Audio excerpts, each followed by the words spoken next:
Hey, Liz. Yeah, Kenzie? It's like a dragon in here. So right.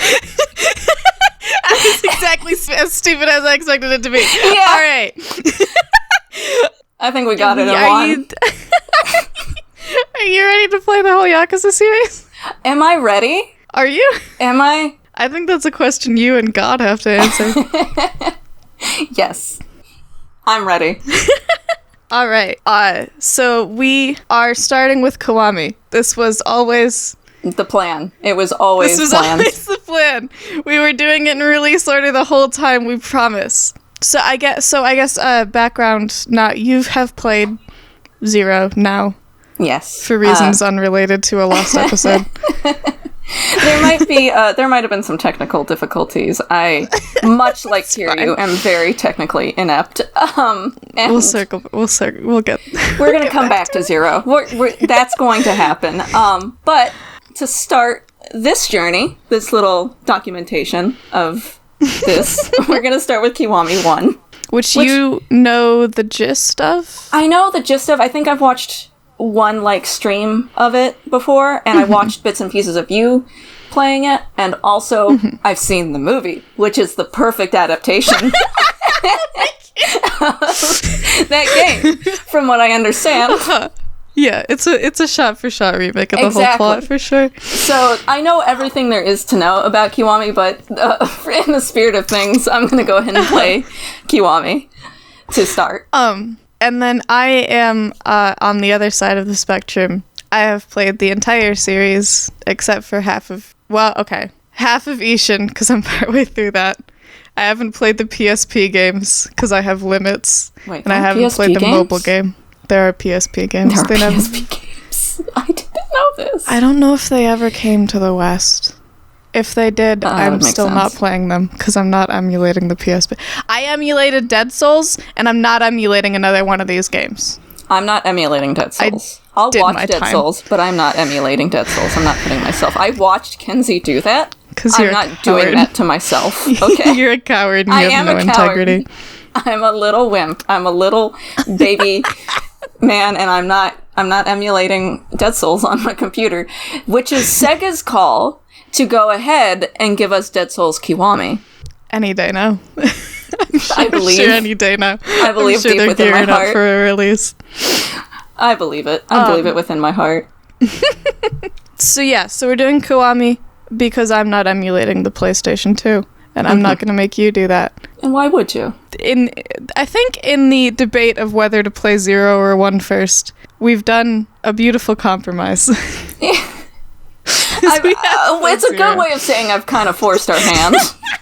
Kiwami especially is meant to be played after 0. No argument there. So we're good. I guess there will be 0 spoilers. Yeah, but I have the experience of 0 under my belt. We'll get back to it in release order. If anybody happens to be listening and also playing along, go ahead and stop now. Go play 0 and come back. 0, just super quick.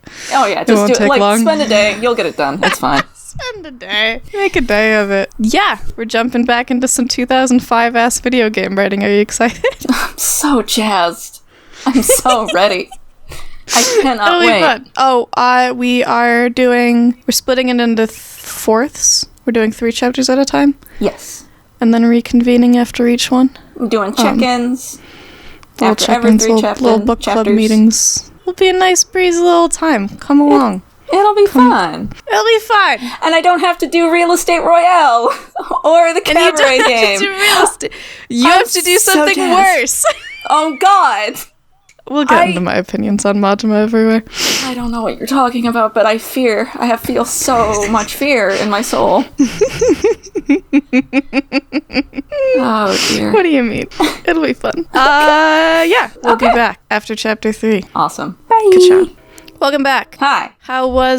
This was a breezy 3 chapters. It was. It felt just more like goes. It felt more kind of like a intro to tutorial sort of situation, mostly. Yeah, it's definitely I think the other chapters will go slower for sure, because this is we don't have access to Kamurocho. We don't have Majima Everywhere hasn't started yet, for real.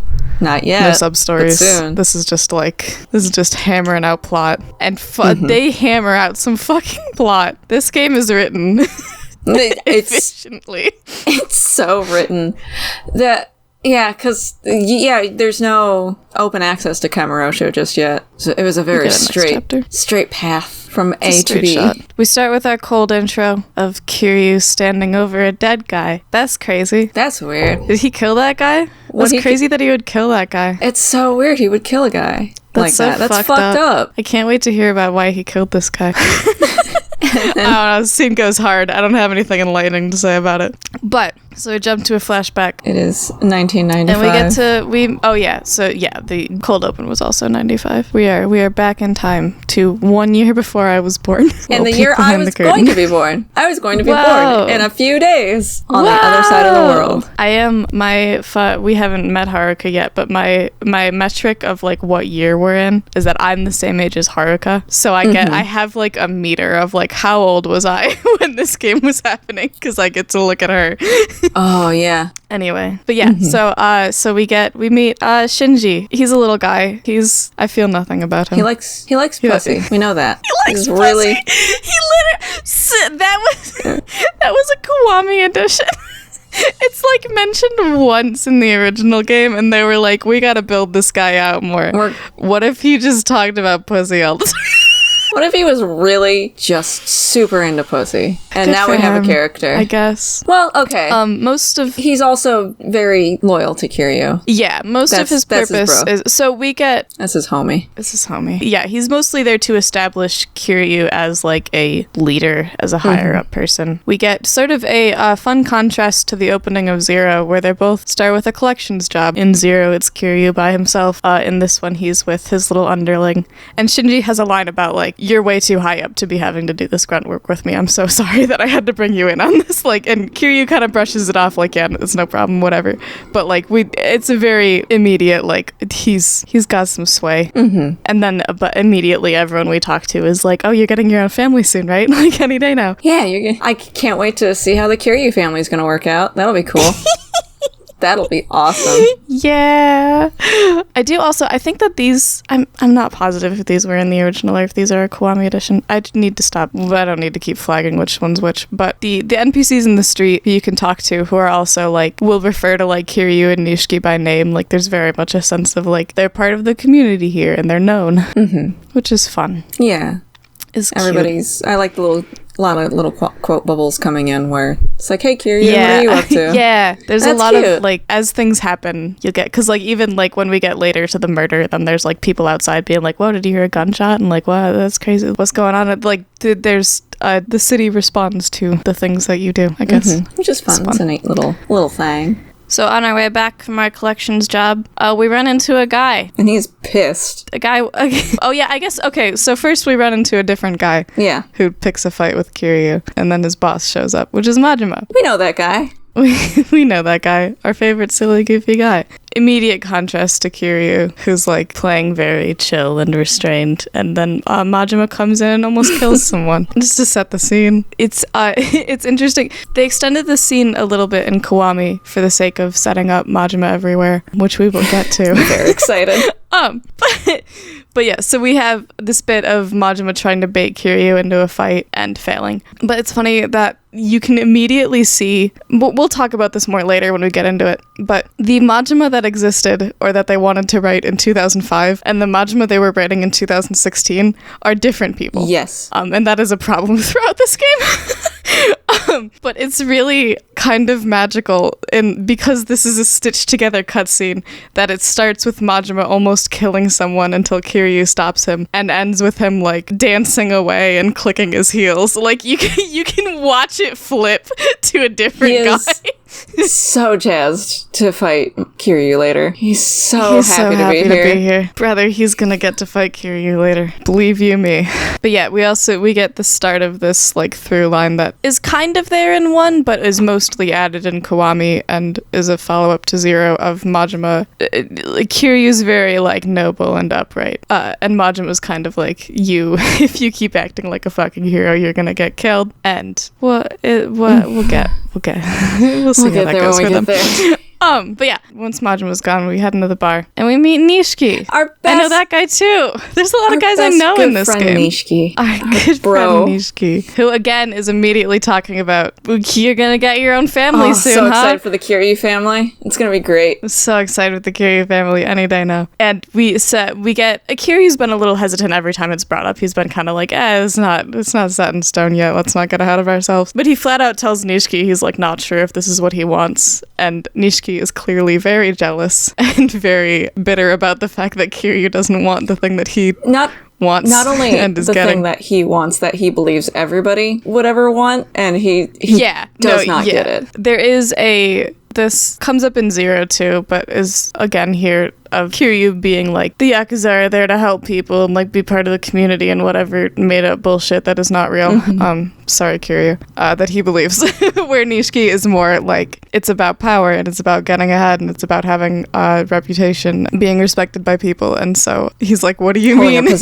Holding a position of power above what they call civilians. Yeah, absolutely. Yeah. So there's this like, what do you mean you don't want to throw your weight around? Come on, buddy. We also get our first mention of his sister, who is not doing well. She's not doing so well. But she's getting another surgery soon. I'm sure that'll go great.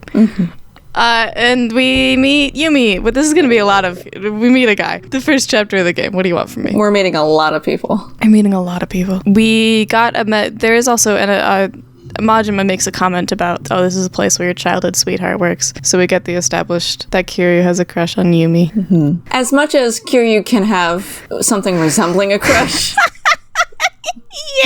on a person. Brother, he's trying. He's trying. The camera kind of zooms in on the ring that she's wearing, and then we flash back a couple months further, again, to Yumi's birthday, where Kiryu forgot to get her a gift. He's really good at this. He's really, really good at this. Not only did he forget to get a gift, he can't even begin to think of what to get her for her birthday. He straight up says, I'm not gonna. He's like, it's fine. And Reina has to be like, I don't think I mentioned Reina. Reina's the bartender. But she has to be like, no, dude. You're gonna get her a gift. We can do this. I believe in you. And tells him to get her a ring.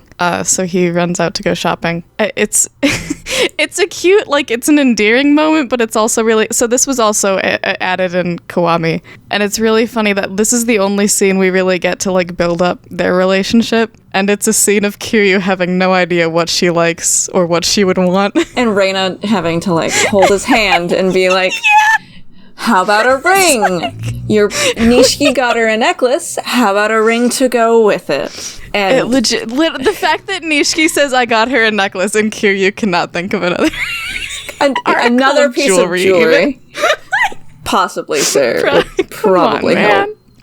Brother, they try. This also this bit is so you can kind of the easiest way to tell what was added in Kiwami and what was in the original is if it repeats itself or asks you to do something multiple times in a row, it was added in Kiwami. I don't know why they did this so much, but this will not be our last run to a store, run out, run to a store, run out, run. Talk to a guy, happening. Go back to the store, talk to another guy. But yeah, this is where we get our lore about Shinji loving to pay women for sex. Good for him, I guess.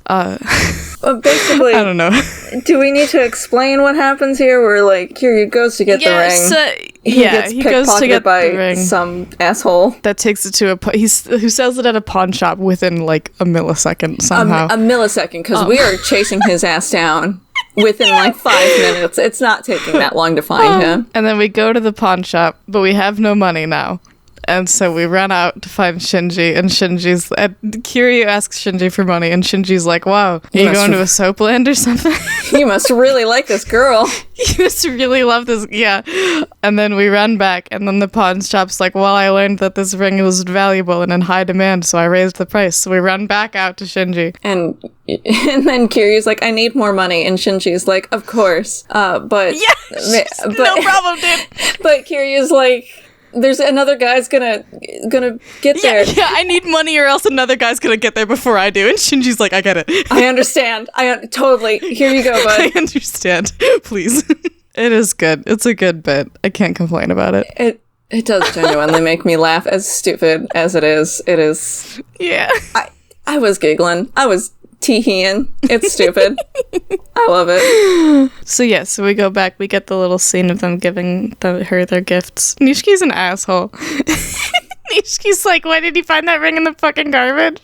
Like, uncalled for. It's, what did he call it? Tacky? It's like, it's yeah. It's a popular like, style for women, Dick. I asked questions. Literally. Are you calling Yumi's taste bad? Fuck you. Literally.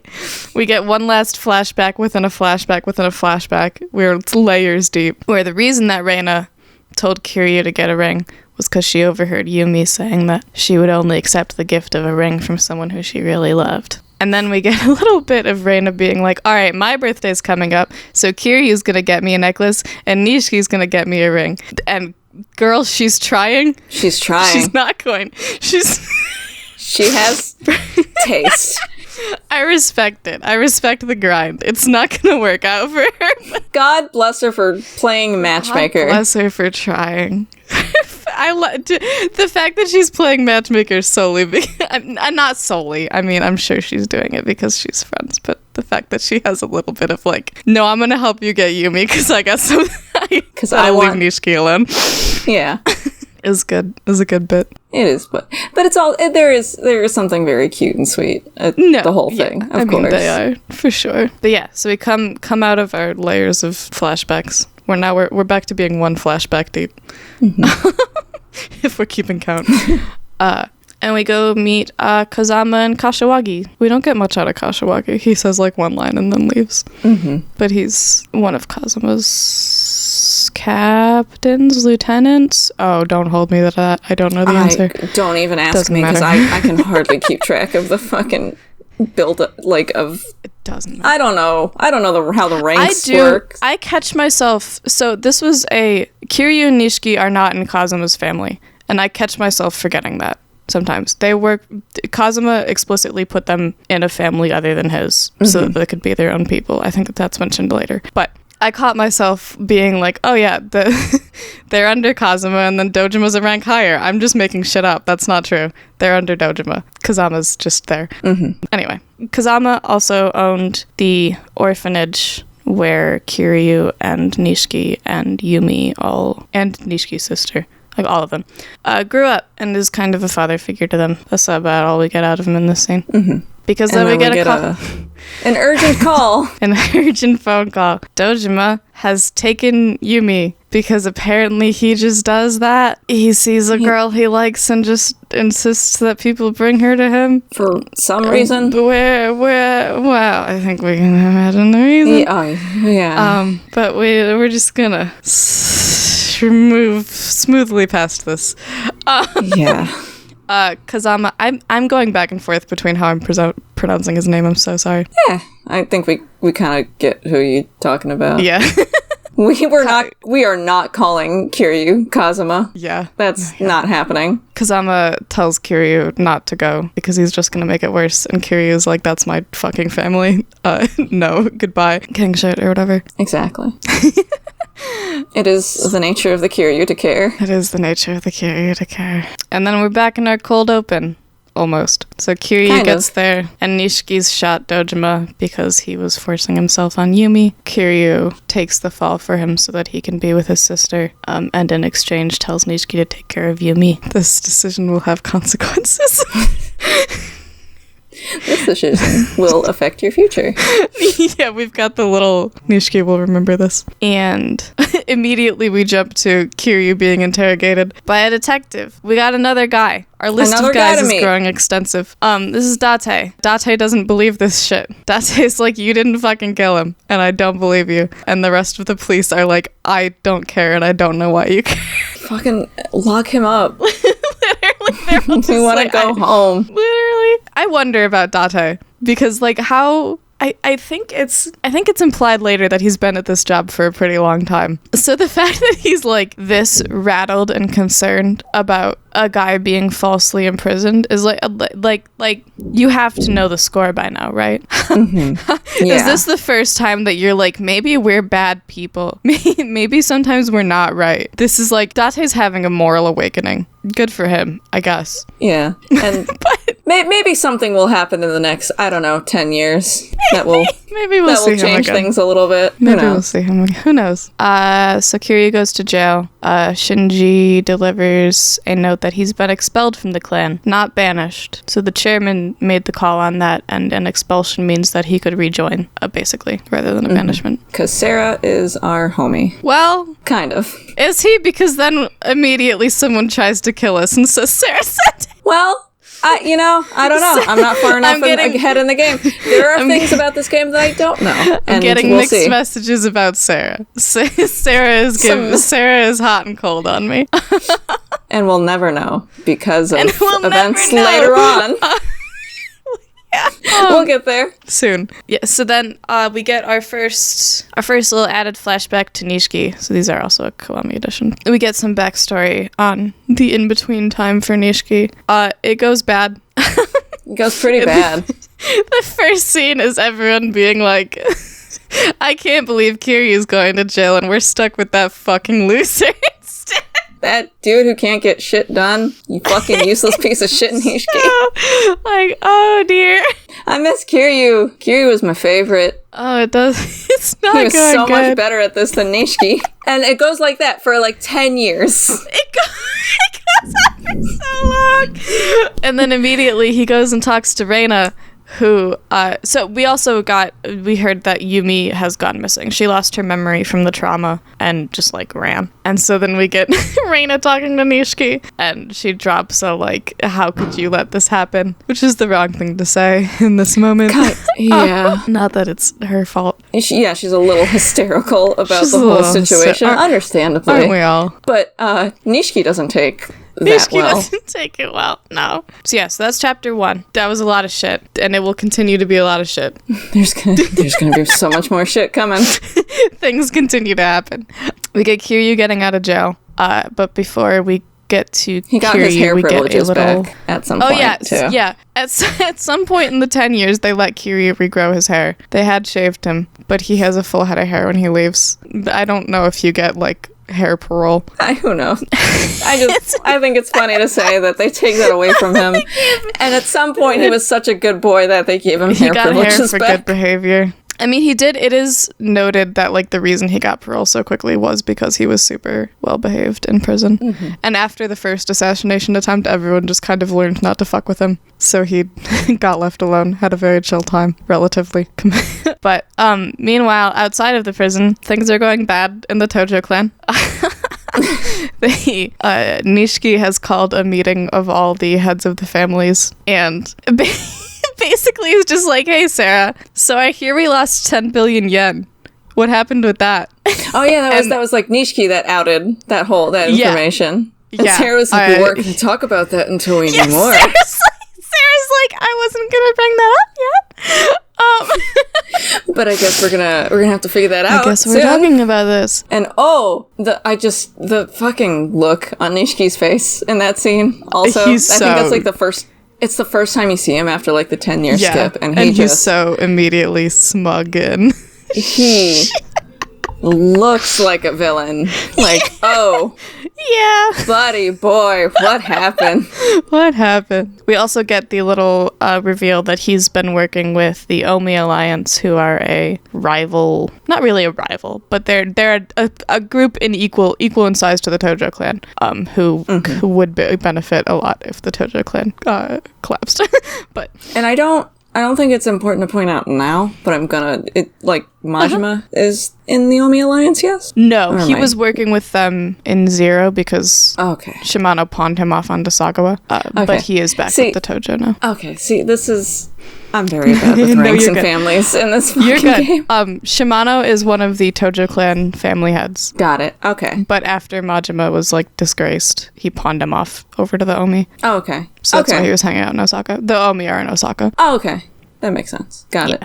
But yeah, we also get Kazuma is staring daggers at Nishiki this whole scene.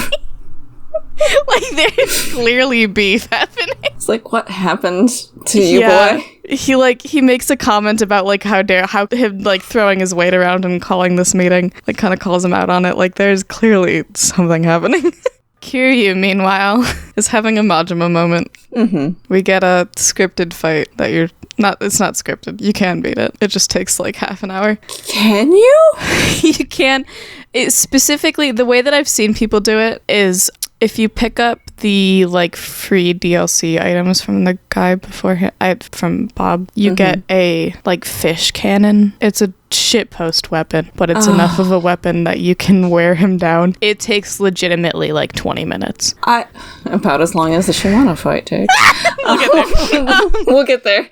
But and you do if you beat it, you get like 100 experience points, so you can unlock like 30 abilities straight off the bat. It's holy shit. Yeah, it's. I was about to say, does Majima say anything when you beat him? I don't know what he said. His dialogue must change a little bit, but because goddamn. But yeah, awesome. But the reason it's so hard to beat Majima is because they took all of our abilities away. Because Kiryu sucks. Kiryu was not keeping up with his workouts in prison, evidently. And as Majima would put it, we got soft like a marshmallow. Yeah. Marshmallow Kiryu. I'm trying to think. I think this is the only game where they bother justifying why you have no abilities at the start. Oh, yeah. Because it happens every game, but this is the first time that they're like, oh, well. First sense. And only time, I suppose. Yeah, that's what So, Kazama leaves us a message to go to Stardust. Kiryu doesn't know where that is because he's been in jail for 10 years. So he goes to find a, like, information broker informant that he knew 10 years ago. That we had met earlier in the game. We met him, like, for once. A little bit. Yeah, he has, like, one line of dialogue. Yeah. In chapter 1. We go find a guy who worked with him, who tells us that he looked a little bit too hard into what happened to Kiryu and turned up dead. This will happen. This will continue to happen. This happens. You look into Kiryu's eyes for like 5 minutes and you're like, I will give up my life for you. And he did. Kiryu went to jail. And he was like, there's no way that guy actually killed a man. And lost his life for it. The vortex of Kiryu will continue to happen. But shout out to this guy for, like, having one line of dialogue and then dying off screen about it. No one's doing it like him. Absolutely. But the guy tells us where the host club is. So we go there. You had a problem with Yuya. One, I think my health was pretty bad from Majima still, and I forgot to go eat a food. That's true. Yeah. But even after, like, I died and then came back, I was still kind of adjusting to the fight. And then also, I had to poop, and it was very distracting.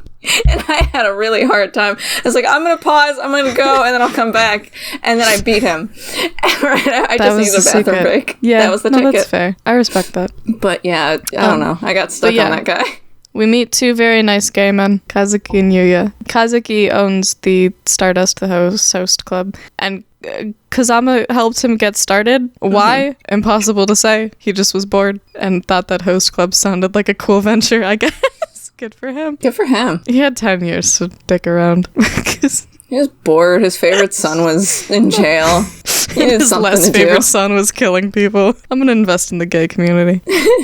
Ally? Ally?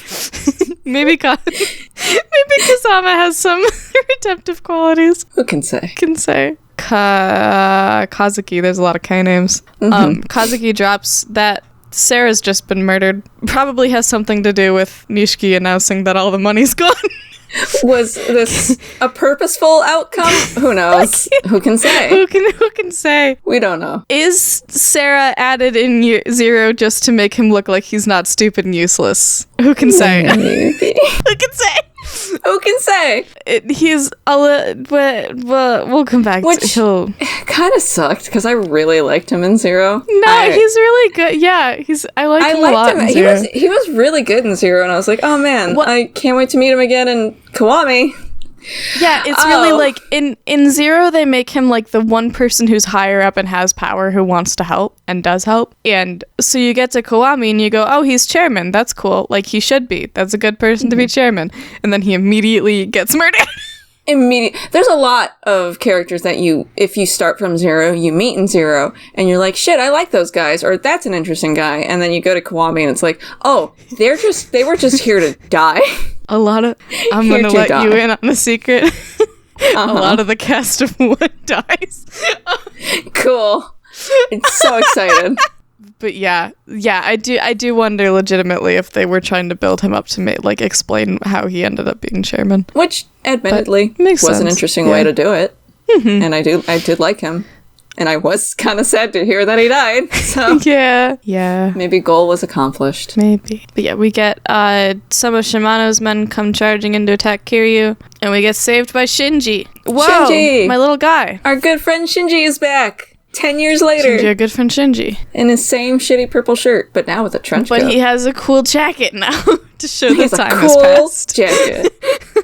10 years did a lot to this guy. 10 years to buy a jacket. And we learn that Kazama transferred him to the... So most of Dojima's family ended up going to Kazama, but Kazama sent Shinji over to Nishiki's family to keep an eye on him. And Kazama's like, yeah, shit's bad over there. Shit's not good. Sorry. And we get...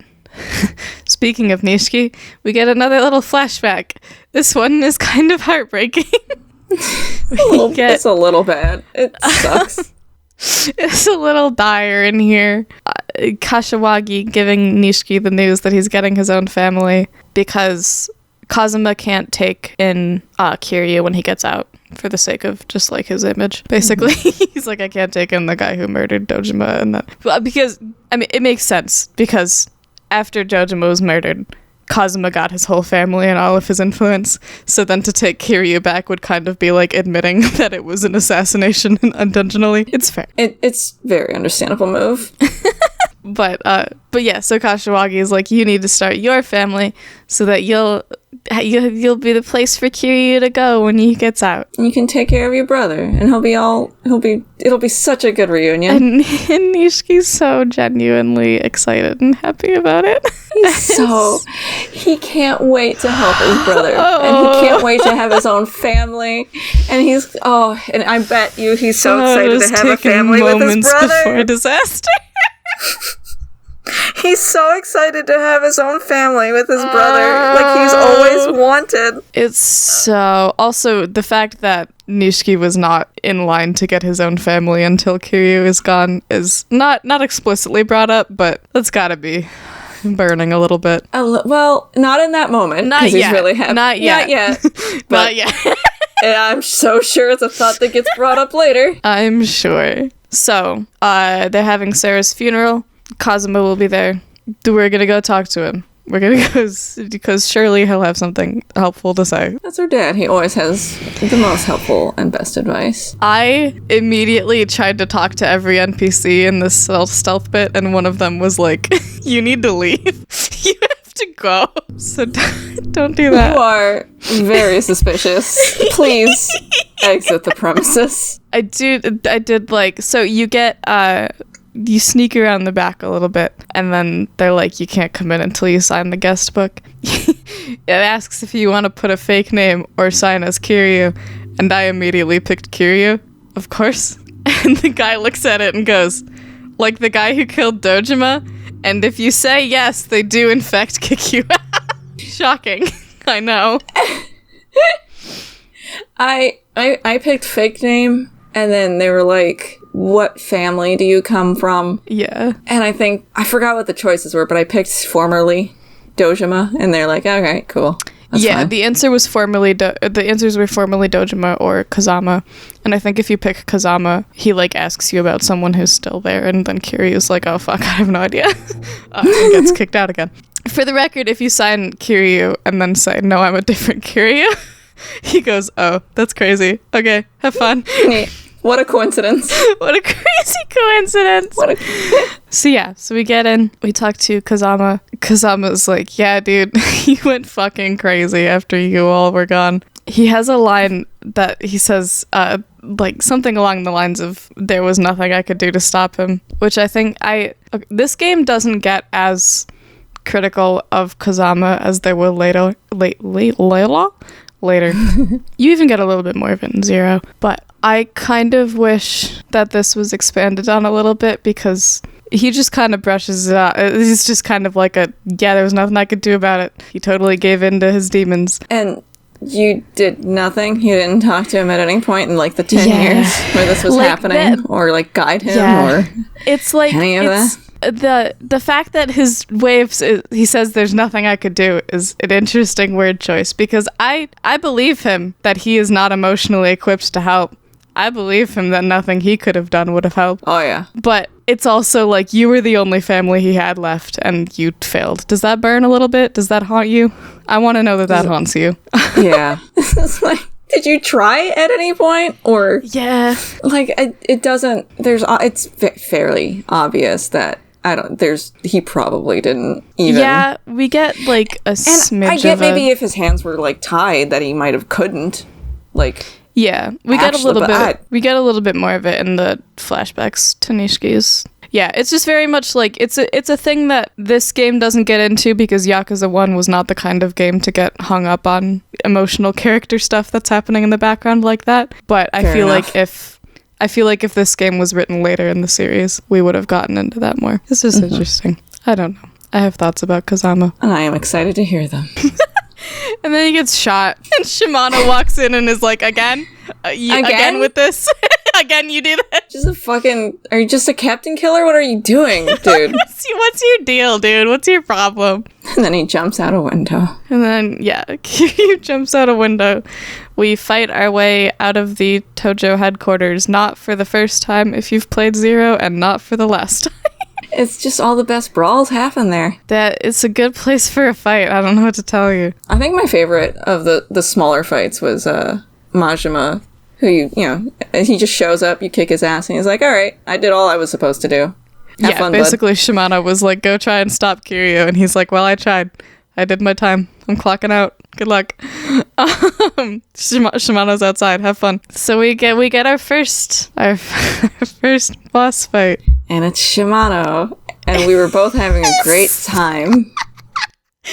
The first time I did this fight, it took me 20 minutes, half an hour. That's about how long it took me. I don't know if it was much shorter the second time. So I blamed the fact that the first time I didn't know about the Kiwami heat move to interrupt the healing thing, but even knowing that didn't really help all that much. It still kind of sucks ass. You made sure I knew, and you made sure I had the abilities for that fight. And he still sucks. He will just grab you. For context, we recorded the intro, and then we immediately went to go play. And Kenzie's a little bit ahead of me, and all I can hear is just you getting absolutely tilted. I was getting sincerely mad. There are a few, I will highlight them every time, but there are a few fights that I got sincerely real life actual mad. This is one of them. There's one in 4. There's a couple in 4. Grabby, and it's so he shitty. He grabs you so many times. And I have to listen to Kiryu say Hanase so many times. It's so many times. But I did it in one try. It was a try that took nearly 20 to 30 minutes, but I did it in one try. I took 2 tries. You're a better gamer than me. No, not. We do, incidentally, this is our first tattoo reveal. Oh, yeah. If we don't count Zero. He's got a tiger. There's not anything super... I started looking up symbolism because I was like, I don't know if that tiger's supposed to mean anything. Apparently, tigers were considered mythical creatures for a little bit because Japanese people first heard about them from the Chinese and didn't know that they were, like, real, I guess.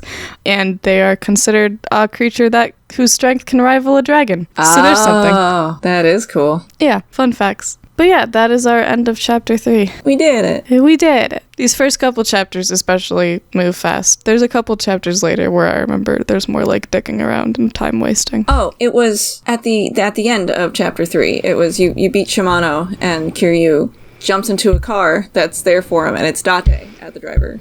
That's, picking him up. Date. And they run off, and they end up in a bar. And Date tells him what was up with him for the last 10 years. And I think that's where chapter 4 starts. Yeah, we'll talk about what's up with Date next time. Oh, so exciting. All right, well, you ready to go get into it then? Yeah, I got nothing better to do. Hell yeah. All right. Let's go. And we are back. That one also went pretty quick, but that was less because there's not much to do and more because a little we're bit, insane. yeah. 4 and 5 were very plot heavy from what I remember. 6 is where I dicked around quite a bit. We'll get there. 6. Yeah. No, yeah. This is where the madness took me. Yeah. Well, 6. We'll get there. 6 is already a chapter that is a sub story. So yeah, so we're back at the funeral, and Date shows up to bail Kiryu out of fucking nowhere, because we have not talked to him since getting out of jail, correct? Yeah, since going into jail, I think. I don't think we talked to him after. Yeah, no, yeah, he just shows up. Hell King, yeah, I think at some point also in the midst of all that, it cuts to some little girl looking up at a screen in Kamurocho, watching Kiryu beat the shit. Why are they showing this little girl? Yeah, who is this little girl? That's true. He was on the news. Do you think Date was just watching the news and saw Kiryu and was like, probably. "Fuck"? It's like, I know that bitch. That's so funny. What's wrong with him? What's wrong with him? Or what's wrong with Date is a question that I'm going to ask a couple times. He looked into Kiryu's eyes once. Much like many people who do that, he was lost to the madness. Yeah, this will continue to happen. Date gets bonus points for being the first and for doing it fully off screen. Like, Kiryu is not even there. Because we talked to him, so after they get away, they stop in a bar, and Date is like, I went way too hard into your case, and I got demoted to a less, I don't think it was technically a demotion, but it's like a less respected division of the police. And also his wife and daughter left him. I desperately want to know what Date was doing vis-a-vis Kiryu.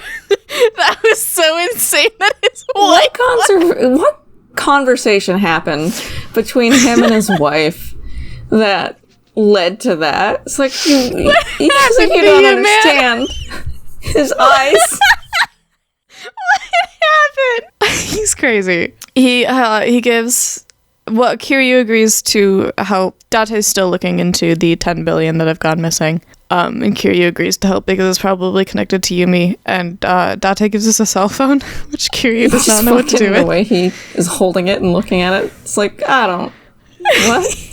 Yeah, okay. The poor guy. And he makes a comment like, Kamurocho's probably changed a lot since you've last been here. Maybe go have a look around. And we get the open world. We're free to run around and prance about and look around. And to immediately get a text from Nishida. The first step you take into the open world, you get a text that's like, hey, Majima's gonna come annoy you. Why did you give my number to the Majima family? Why did you give my number to Majima? Nishida will not show up physically in this game, but we will meet him later. He's my favorite funny little guy. I can't wait to his endless suffering. Actually meet him. Silly. He's so all of the tone of all of his texts of clearly Majima is standing over his shoulder, being like, "No, say this. These are the words I want you to say." And Nishida's like, "Okay." He says this. Sorry. Good luck. I like the ones where he actually calls you. I mean, Kiryu's like, you got the accent down, Pat. I'm sure he does. Majima is literally standing in the room with him. I guarantee you. He has to listen to it all fucking day. As is my wont to do every time, immediately when I get the ability to free roam in these games, I go to karaoke. Oh yeah, I think I did too at some point. You were there. You hurt me with that. That was fun. There's some... Tonight is our token gut punch about Nishiki. There's also an acoustic Bakumitai that's a banger. That's my shout out. That's not really important, but it's my shout out. Good. So in the process of walking to karaoke and then walking back to the actual quest objective, I got scammed twice and ran into Majima 3 times. Average day in Kamurocho. Yeah. That didn't happen to me until chapter 6. And then suddenly all of Kamurocho was trying to scam Kiryu. I'm like, cool. The sub-stories in this game are very much they're a rough draft of what they become. They're just kind of random little encounters rather than the more I don't know. They're more stories in later ones, and they're more like funny. Yakuza 1 took itself very seriously. Like, even the sub-stories were pretty, they got like goofy, but they were still like fairly tame on the goofy side. But yeah, so most of them are just like someone trying to rob you repeatedly. This will continue to happen all the time and every corner.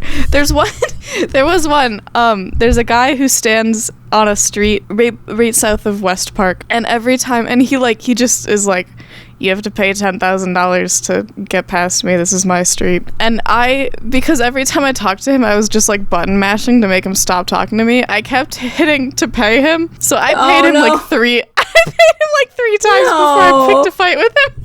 I was like, yeah, whatever, here's my money. Just God, imagine being this punk ass kid fucking asking this big ass Yakuza man and just punking him out of money every time, multiple times a day. He's like, whatever, I don't care.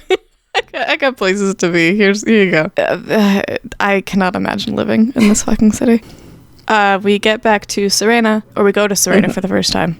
Reina hasn't seen Yumi, but her sister mysteriously showed up a couple years ago. Ooh, she had a sister she never knew about because they were separated at birth.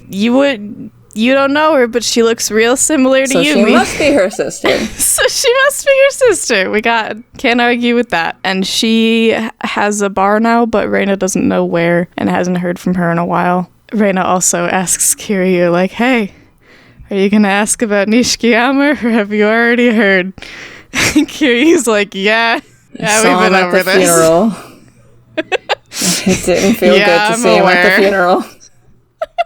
So she sends us over to Bacchus, which is another bar. Bacchus was the bar that we were hanging out with. Yeah, we were just there 5 minutes ago. We were literally just there. And then we went to Serena. But she's like, yeah, the master there is like a good intel person to talk to. So we go back, and it's full of dead bodies. Yeah, everyone's dead. Everybody's dead. Not Date, he's gone, but everybody else is dead. Date's gone. Except for the little girl. And she's holding a gun. Which looks just like fucking massive in her hands. Big in her hands. She's so little. It's so tiny. She's so small. Big eyes. Yeah. She's so little. And big brown peepers. Yeah, they really nailed her design in this game. She's so fucking cute. It's crazy. And she's so cute, but not in a way that's like obnoxious. Like it makes sense for her character, and she looks like a real kid. I think that's the part that's like works. Yeah. So I don't think this attack is ever. I don't think we ever find out who did this. It's just kind of like, there's a lot of shit going on in Kamurocho right now. You can kind of assume. Sometimes people die. Yeah, I mean, you can assume Nishiki was involved somehow, but I don't think he ever takes credit for it. But we leave and rescue a stray dog that some teenagers are just beating the fuck out of for some reason. You know teenagers. You know how... kids. I think this is another thing we can attribute to Kamurocho just being a city. Kamurocho is like this. Just like this.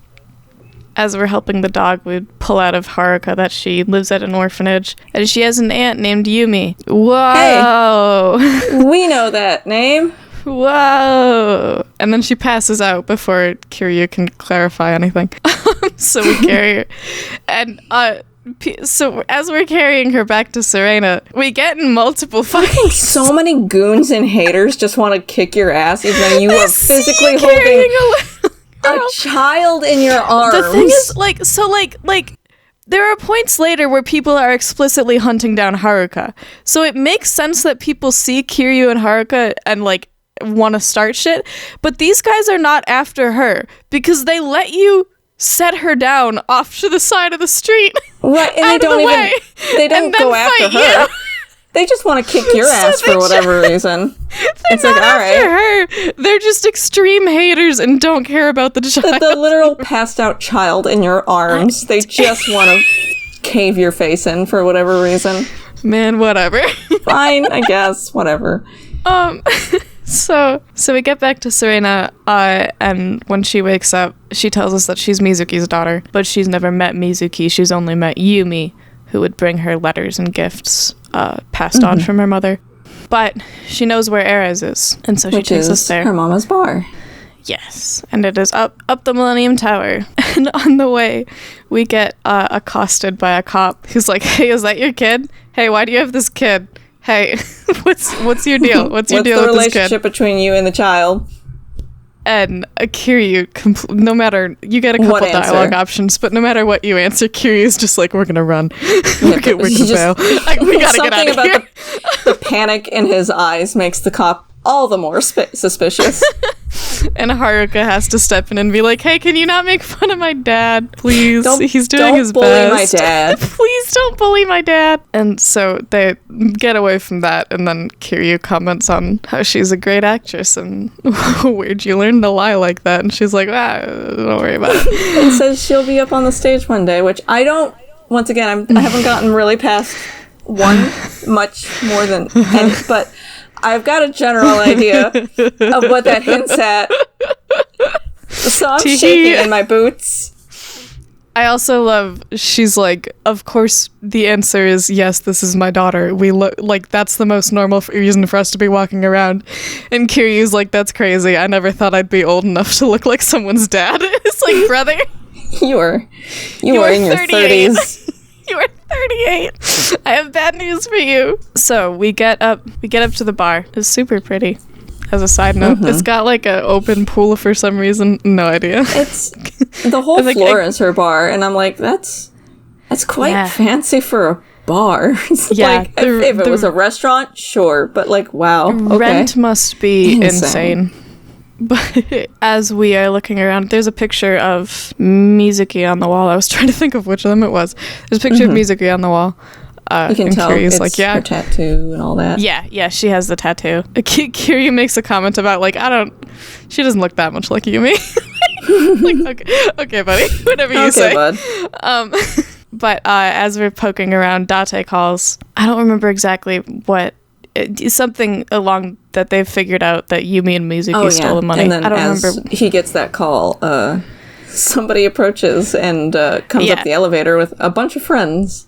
Yeah, a bunch of Omi Alliance guys. We get... Oh, I've forgotten his name already. I just remember he was tall and a very difficult boss fight.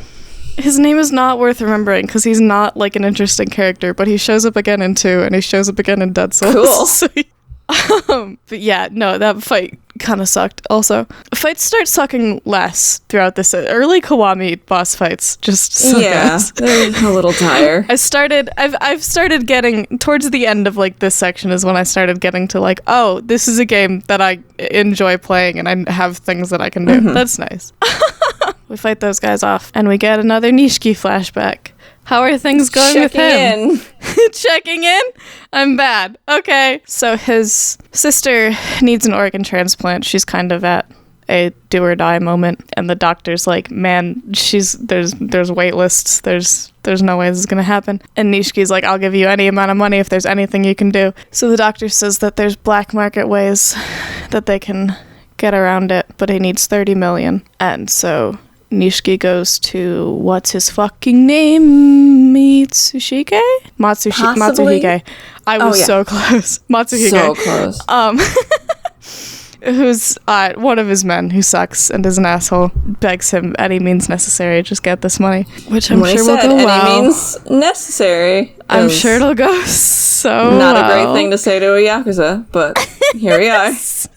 Especially one who is already out of your control. You know, needs must. And that is it for chapter 4. So at 5, Date suggests we go meet. There's another information broker. We're at like 2. our 3rd. There's been a few informants happening. But there's another famous one in Purgatory, which is a secret pleasure district under West Park. Purgatory is like the most... the Yakuza games are always like one step outside of realism. Purgatory is a little like, okay, guys, can we be serious? After, what is it, the bed of sticks or the something of sticks? Yeah, the one in Zero is even more insane. Yeah, a Coliseum under the Sotenbori River kind of beats it out for me at this point, but no, that's fair. It's still pretty fantastical in its own way. It's, so it's like an old train station is what it looks like. It's like a subway. That's flooded, and they've built like this bridge and all these buildings and like the fucking boats that go down the canal. Like, be serious, guys. Come on now. But we go down through there, and the florist takes Kiryu down into his Coliseum. Oh, do we do the Coliseum first? Well, you're so right. You talk to him. Yes. He's like, if you want information, it comes at a price. Yes. Okay. We can work something out, and he takes you to the Coliseum. Yeah. So make you work he's like, for it. Makes you work for it by fighting in the Coliseum. Very similar to what happens with the bed of sticks and Zero. Yeah. People will look at a Yakuza protagonist and go, you can kill some guys real quick. And then he takes... Yeah. Then he takes us back to his office and down into his little, like, a wall of screens with cameras in every street and camera roadshow, full... That, I would say, is a much more wild visual than... Yeah, no, that's fair. But on one of those screens, Date shows up. Date comes after us, and he's, like, bleeding. He got his ass kicked somehow, Got his ass kicked. We left him alone for 5 minutes. Hey, please watch Haruka for us. And we found out that he took her on walkies, which was something we asked. This will continue to happen. We left Date alone with Haruka for 5 minutes, so she got kidnapped, because that's what happens when you leave someone alone with Date for 5 minutes. The florist tracks her down to the batting center, so we go there. And this is where I get into my manifesto on my problems with Majima everywhere, which I won't get too into. But so we get there and Majima's there. He has Haruka, but within the context of the original game, right? We have had one scene with Majima where he almost killed somebody. All we know about him is that he's unpredictably violent, and then the next scene he has Haruka. Here we've had a little bit more. Yeah. This is completely deflated when he's already been doing like slapstick bits the whole in between every plot beat. Which, like, I get it's the intention is to bring him more in line with his characterization in later games, but I think that, like, okay. So please continue. No, I'm trying to formulate my essay. So at the end of Zero, we've seen him go fully off the deep end, right? And I think it would be more impactful to leave one how it was and be like, we have no idea what's going on in his head anymore. I don't know this man anymore. So I can see that. I can also see maybe just saving the Majima Everywhere system for later, maybe at a different point in the plot. That's my thing, is like, I really love, because I have notes later when we get into more of the Majima Everywhere stuff, I really love a lot of the characterization that he gets. I love, like, some of the insight we get into what's going on in his head, but this is the one game where I wish I didn't know what was going on in his head. Like, I wish, I really like Majima Everywhere in theory. I wish it was happening in a different game. Not that there's any other game you could put it in, but, you know. Understood, yeah. They kind of catfight with each other every time he shows back up in the story. This has been my manifesto. Very good. Anyway. I understand. Yeah, I definitely. I can definitely see that and understand that. I also really like the Majima Everywhere system, so I don't have a solution or a thought that would make it fix it. I don't think it needs to be. There are some people who are like adamant Kiwami haters. I disagree. I think it's fine. Yeah, I don't think it like ruins anything. I kind of separate them in my mind. In my mind, the Majima Everywhere stuff is kind of non-canon, just because I think it's more interesting for his arc and for his and Kiryu's relationship, for it to be a little more tense and obscured. Or at the very least, canon in another time, because I don't want to live in a world where Guromi isn't canon. That's fair. No, I like personally. The idea of...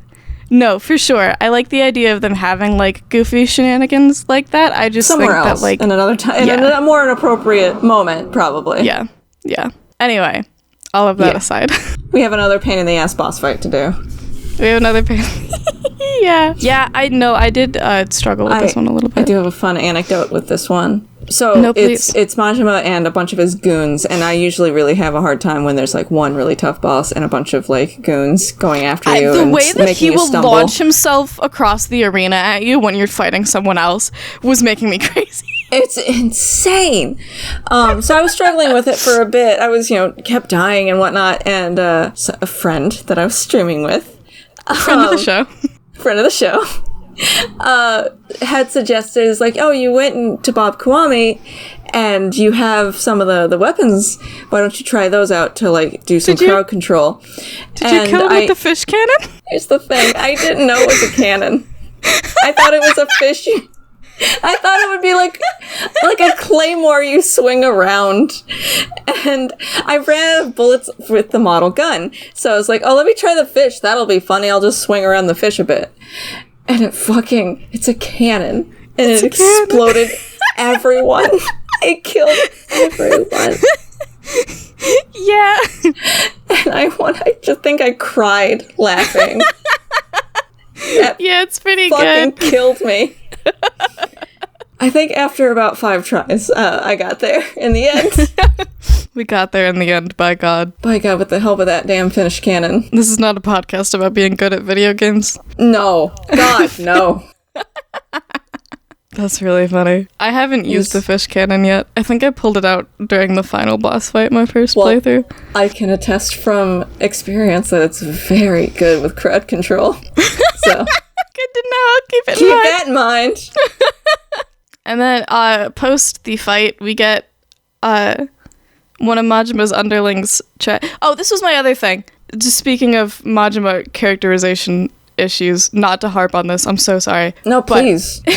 Within the canon of within the story canon, the original story canon, both times we've seen Majima, he's been beating the fuck out of people who work under him. And then the Majima everywhere thing is like, he's just got like guys who he help him do these like goofy little shenanigans or whatever. And it's like he kills his underlings for fun. Like, what do you mean? For shits and giggles. But one of them tries to kill Kiryu, and that doesn't go well for him. Majima steps in the way and takes a knife to the gut.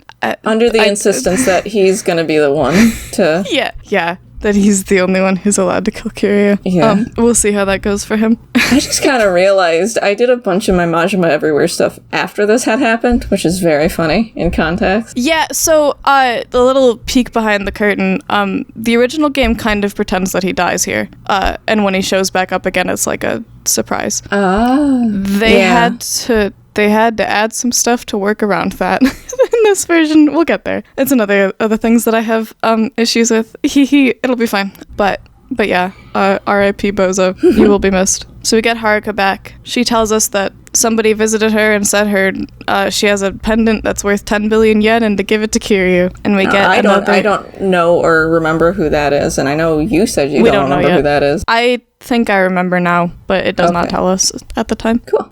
A secret tool that'll help us later. Yay. And we get another end of chapter Nishiki flashback. How are things going for him? Checking in. I'm doing bad. Awesome. So Matsuhige started getting the money by any means necessary, and any means necessary was moving in on Kashiwagi and Kazama's turf. Teehee, oops. Whoopsie doodles. So Kashiwagi smacks the shit out of him, which is the second time No, who did he hit in Zero? Was it Kiryu or was it Nishiki? Kashiwagi will just punch a guy. Probably Kiryu, but I think Kiryu, it was probably. It was probably Kiryu. Kashiwagi will smack the shit out of a guy and leave. Anyway, I did think it's interesting that he says that he's like, I'm glad I caught this before it got back to Kazama. So he does cover for him, but in a way, says the most wrong thing he could say. He covers for him in a way that almost makes it worse, because he's like, I'm not letting this back to Kazama, because if fucking Kiryu was here, this would never have happened. Like, the fact that he stops him from getting in trouble is almost like, you're even more pathetic, that I'm not gonna let you like deal with this on your own. It's almost more of an insult. Yeah. So things are going good. He's doing great. My boy Nishiki is having a grand time. I'm sure any minute now it'll turn around for him. Yeah. So then we get to chapter 6, which is that Kiryu, people stop handing Kiryu leads for 5 minutes, and he immediately just starts wandering through town rescuing kittens from trees, metaphorically. Hell yeah. And nothing important happens in this chapter. God bless. Chapter 6, we're in chapter 6, yeah? Yes. Okay. I did like the stories in this one, where, you know, no, I don't, I'm giving it shit, but No, but you're right. There's nothing really important is happening, but I do like that we're in a chapter called Father and Child, with a bunch of stories about fathers and their children. And Kiryu and Haruka are talking quite a bit more here. That's interesting. That's crazy. There's stuff going on. I wonder if that means anything. Chapter 6 is 2 sub-stories in a trench coat, and they're both going, there's a theme to this game. There's a theme to this game. Hey, there's a theme to this game. The first of which is one of the florist's men is just like, hey, he's having a bad day. Can you, like, go check on him? He likes you. I'm like, okay. Yeah, okay. So we go check in on the florist, and he's fuming because his, like, son is... His son's in daughter some shit. of a head of a Yakuza family. Yeah, so he's dating a girl who's the daughter of a Yakuza patriarch, and and he's in a gang also, and they're trying to both, like, run away from those groups and run away together. It doesn't go well for them. So Kiryu goes so on the way out we run into Tamura, the informant from 10 years ago who lived. I forgot about this. Why does this guy come back? He had 2 lines. He gets 2 more lines. Okay. Guy who we thought fell to the madness is back, actually. It's fine. He's there to inspire hope that there's a way out of the madness. And don't tell his friend that he's actually alive, for whatever reason. Yeah, there's some tragic yaoi happening in the background. Good for them. That's interesting. That's interesting. There's not much of that in this series, so that's really out of nowhere. So we go and help the kids, these crazy kids. So he's trying to leave his gang, and she stole a bunch of Yakuza money to help them run away. So you end up having to fight both the gang and the Yakuza to get them out. And you get the little ending scene of this is cute. Mm-hmm. You get the one of the Yakuza guys reads a letter from her dad saying, like, hey, sorry I wasn't a good dad. I'm proud of you. Good luck. Goodbye. And apparently this whole situation was orchestrated so that, I don't know, for some reason. Yeah, he wanted to let her go. And the two shitty absent fathers bond over being shitty absent fathers. God bless. Awesome. Good for them. It is cute. It is cute. The little, like, yeah. I thought you hated the Yakuza. Like, you're not Yakuza to me. You're just the father of the girl my son loves. Good for them. Nice. Maybe these crazy kids are gonna make it. In between these 2 bits is when I paused to do a bunch of side stuff because I decided I didn't care. Yeah, between this ending and then the next situation is where I did just a bunch of side quest stuff. You were there. It was awesome. Yeah. I saw a lot of Majima. I talked to a lesbian for a few hours. That was really good. Yeah, she's cute. I didn't do much of your story this time, but... And then all of Kamurocho was trying to scam Kiryu, which was also very fun. And I met the best lady. Hostess of all time, Miss Garomi. Please call me Miss Garomi when you are free. I am free. I'm free. I can be free any night, anytime, can be free anywhere. Anytime you are free. I promise. I do. This whole scene fascinates me on a, like, writing choices level because, like, so I mean, on its face it's a man in a dress joke. We have the elephant in the room. Sure. Yeah. But it's also, like, it's the longest conversation Kiryu and Majima have maybe ever. And there are several points where it gets too real. It's like, really real. It's the like, the fact that, like, they're doing a bit, and the fact that, like, within the bit, because they've both committed so hard, they are the most, like, emotionally and just literally honest they've ever been with each other. What's going on here? What's happening? We get, like, Majima talks about the old cabaret club, which I doubt he tells many people about that. He certainly never brings it up to Kiryu again. And he talks about it like it, was a shit show that he hated doing, but after some goading from Kiryu, he admits he did care about the girls and he did enjoy parts of it. And it's like, The fact that Kiryu, like, can pick up on that when, like, there's bits in the story where Kiryu's like, I've never understood Majima, I'll never understand what's going on in his head. But in this conversation... They are on a wavelength, and they are writing it together. Kiryu makes a comment about, I can be myself around you more than I can around other women. What's happening? What did they mean by this? What did they mean by this? What did anyone mean by this? Hello? Where am I? Can anyone hear me? Can anyone hear me? It's every second of it is insane, no matter how many times I play it. God bless. And I do agree with you on the Majima Everywhere system and how it's extremely weird this is to do this after the batting cage boss fight. Yeah, that's honestly. I wish this was in a different place or a different game, like you said. It's so good. It's so good. I don't want it gone. I want it somewhere else. That's my thing with it. Is because like any other time someone puts Haruka in danger, Kiryu's like murderous about it, and then we have like Majima puts Haruka in danger, and 5 minutes later they're flirting. It's like, what's going on? But yeah, no, it's such good like characterization moments that are like, and I don't want to lose that, but maybe put it in a space that's like a little bit more appropriate. I don't know where necessarily, because I'm still kind of new and making my way through the series, but still, maybe not here. I don't know. That's a guess. Yeah, there's nowhere else it could really go. So I get like that's my like. Okay, I guess it can stay because I don't have a better answer, but yeah. Did you get? I also got the strip club one and the zombie one. Have you gotten those? I got the strip club one. I didn't get the zombie one. I don't know where to get that one. Yes, just yet. But I'll probably pick that one up tonight. They'll call you. The strip club one has so the bit of it is that she was like, "Hey, we heard that nobody celebrated when you got out of jail, so we're throwing a party for you, or the boss is throwing a party for you, and meet him at this strip club." Which, by the way, I don't... Bikini bar, I guess. Yeah, bikini bar. Not that I expect you to have, but if you go in there, if you just, like, pay money and go in there normally, it's literally just you sit in a room and there are girls in bikinis dancing, and you sit there until you decide to leave. Who is this for? Anyway, that's unrelated. I just forget that that's a feature, and then I go... why is this here? It's like 2005 in here. It's like 2005 in here. I don't know if that was original or if it was added, but it's 2005 in here. Yeah. Yeah. But so is like, I'm throwing you a party. What do you mean you don't like it? We'll fight about it then. But at the end, there's a bit where he like drops to serious. Because Kiryu is like, hey, I know you're fucking around or whatever, but like, thank you. I did have no one who celebrated when I got back. Like, that part was true. And Majin was like, I didn't fucking do this for you to thank me. Your 10 years are nothing compared to what, I don't know how he phrases it. He says what he's going through. 10 years is a cakewalk compared to what he's going through or something like that. Which, and I know what he's talking about, and you know what he's talking about. Doesn't, but Kiryu does not know. Yeah. There's a few times where it gets alluded to that Majin was maybe a little seeing someone else in Kiryu. Teehee. Hee ha.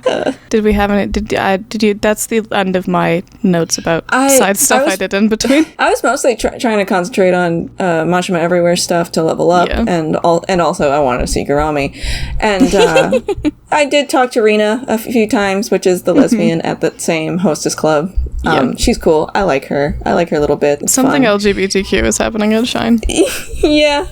I did run into a couple of other side stories that I didn't like start. I just kind of started them so that they'd be on the map to explore later. Yeah. But most of them are just kind of short and boring. I didn't really do a lot. Yeah. A lot of the ones I did do were just people trying to scam Kiryu. And I was like, all right. Most of them are pretty short, which is the upside, because most of them are pretty boring.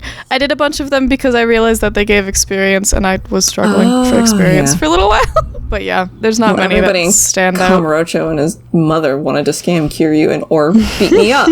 So I got quite a few experience points just by fucking walking around. Yeah, that'll happen. But when we finally get around to continuing the main story, Reina calls and says that Date's passed out drunk at the bar, and we get there and get a call from his daughter, who he's stood up. There's a lot of back and forth in this bit, but the long and short of it is she's dating a shitty host who's a con artist and taking all of her money. And Date's crazy. I've said this already, but I'd like to repeat it. The fucking we track all the way down to the loan sharks that the host is working with, and they're like beating on Date. They learn that he's a cop, and he's like, fucking kill me. The police will find you, and Kiryu will protect my daughter.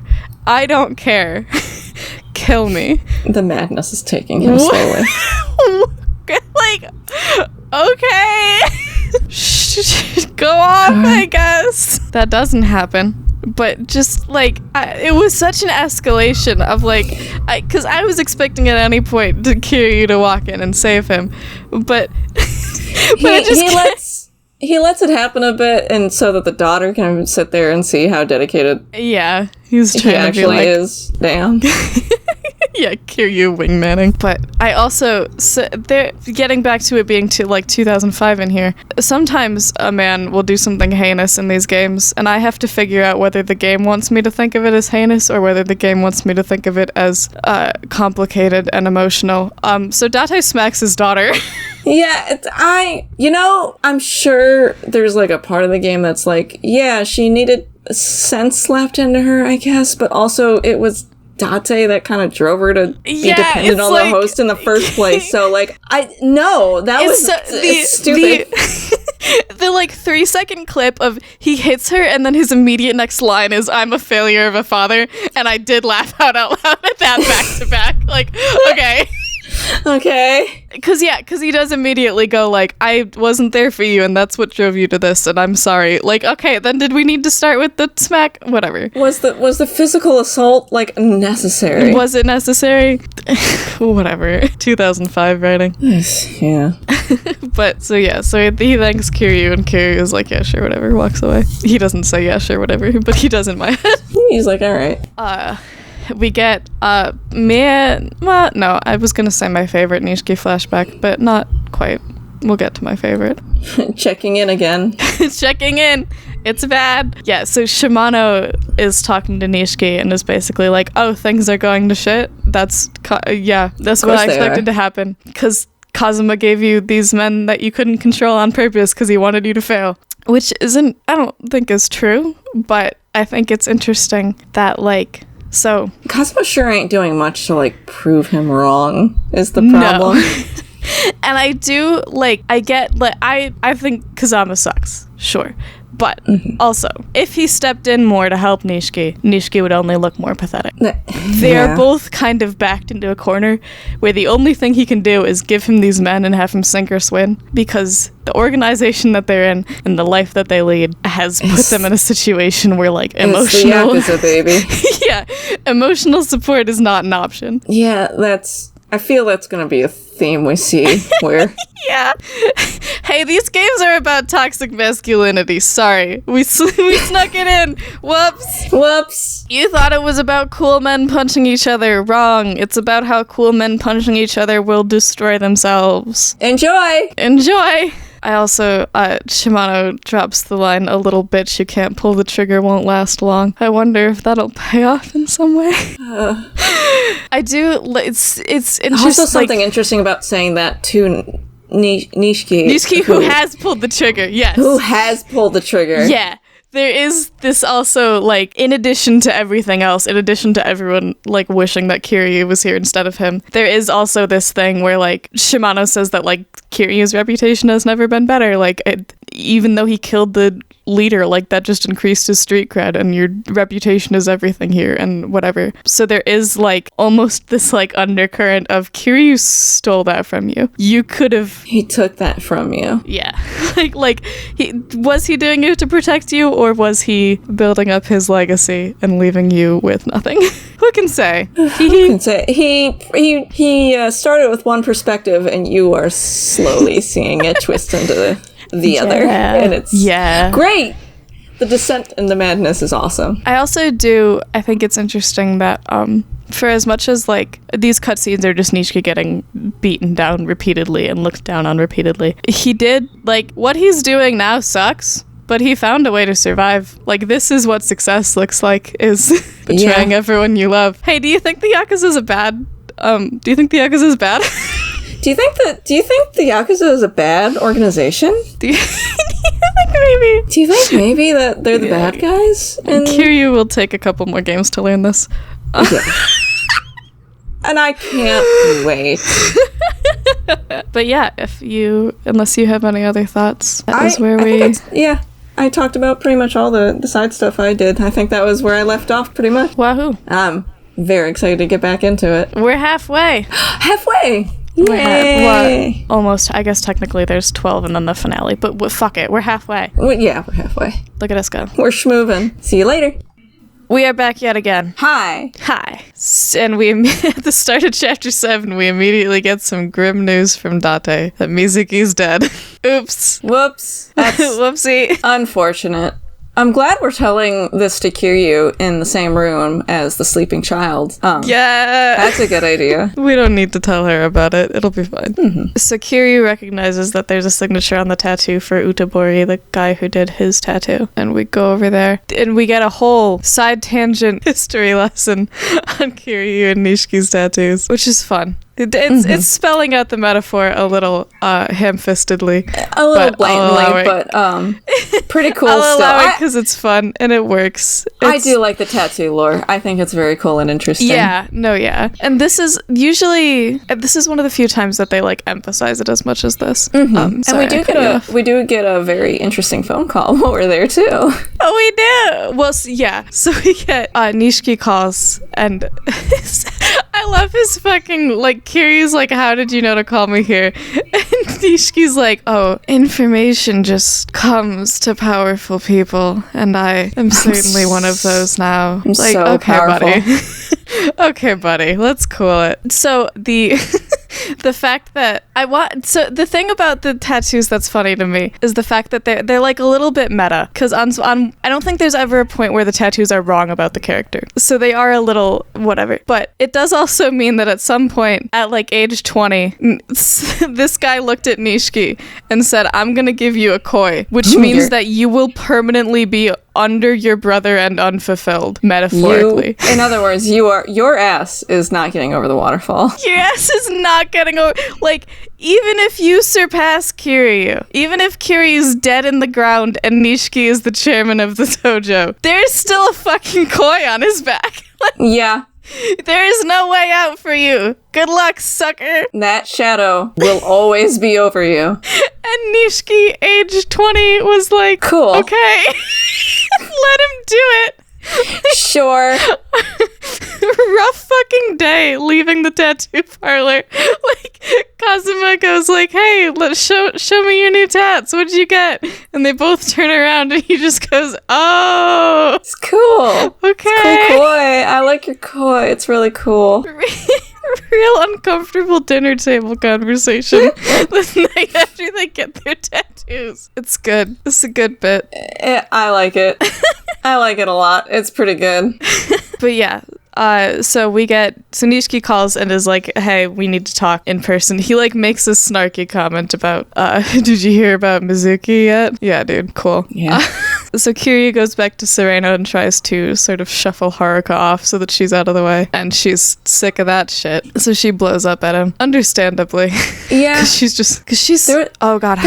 There was another slapping that I think, is that where it happened? Yeah. Yeah, this is where that was once again fully uncalled for. I get it's 2005, but fully uncalled for, and also Kiryu immediately regrets it. He's like, "I'm sorry." Funny. It's such a the way it's animated. It has like very little weight to it. The way it's such a limp-wristed little slap, and then immediately he goes sorry, and she just goes back to talking. She just continues. Here. Walks that off. It's specifically after, I think the line that she says right before it is when she's like, you don't care about any of us, you just want to get the money like everyone else, which is what makes them snap. But they don't there's no elaboration, it just happens. Okay. Can we please be done with slapping children in this game? This is the last time a woman or a child gets hit in this game, I think. Cool. Oh, that might be a lie. We'll find out when we find out. It's the last time a good guy does it. I'll give you that. Okay. So she fucking bails. She's out of there. Immediately gets picked up by someone. So we're on kidnapping number 2. Yeah. Kidnapping number 2. Gotta go find Haruka again. And we chase them down with Date to Stardust. She gets grazed by a bullet in the process. So A+ rescue effort. But she's alive. She walks it off. She just handles it. She's like, what? Fine. 5 minutes later, she's like, it's fine. It's bandaged. We're good. I'm fine. I'm trying to think of. She's 9 in this game. I had to do an age check in my head. Yeah, because whatever. Not a fucking baby 8-year-old. I can handle a bullet wound.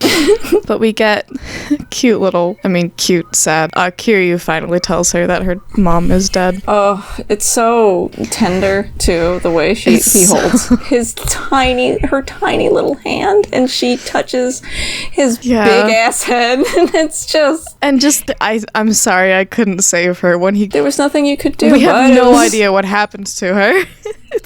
But everything is Kiryu's fault. But yeah, I do like that moment a lot, where it feels like they're really starting to care about each other more than Kiryu seeing this as a child that, is just a child. It's more of, I am starting to know who this child is a little bit more. Yeah. And also the way around. The lesson about not keeping things from her because it only makes things worse. A lesson he will learn and relearn multiple times. Yeah. This will happen again. This will continue to happen. There's been this side plot in the background that I haven't really acknowledged yet. That Date, there's this upstart new detective who used to idolize Date and is now you're a loser idiot because you got demoted for being a loser idiot. And I don't remember this going anywhere, but he keeps showing up. He keeps cutting to them. His name's Pseudo. Oh yeah. Good for him.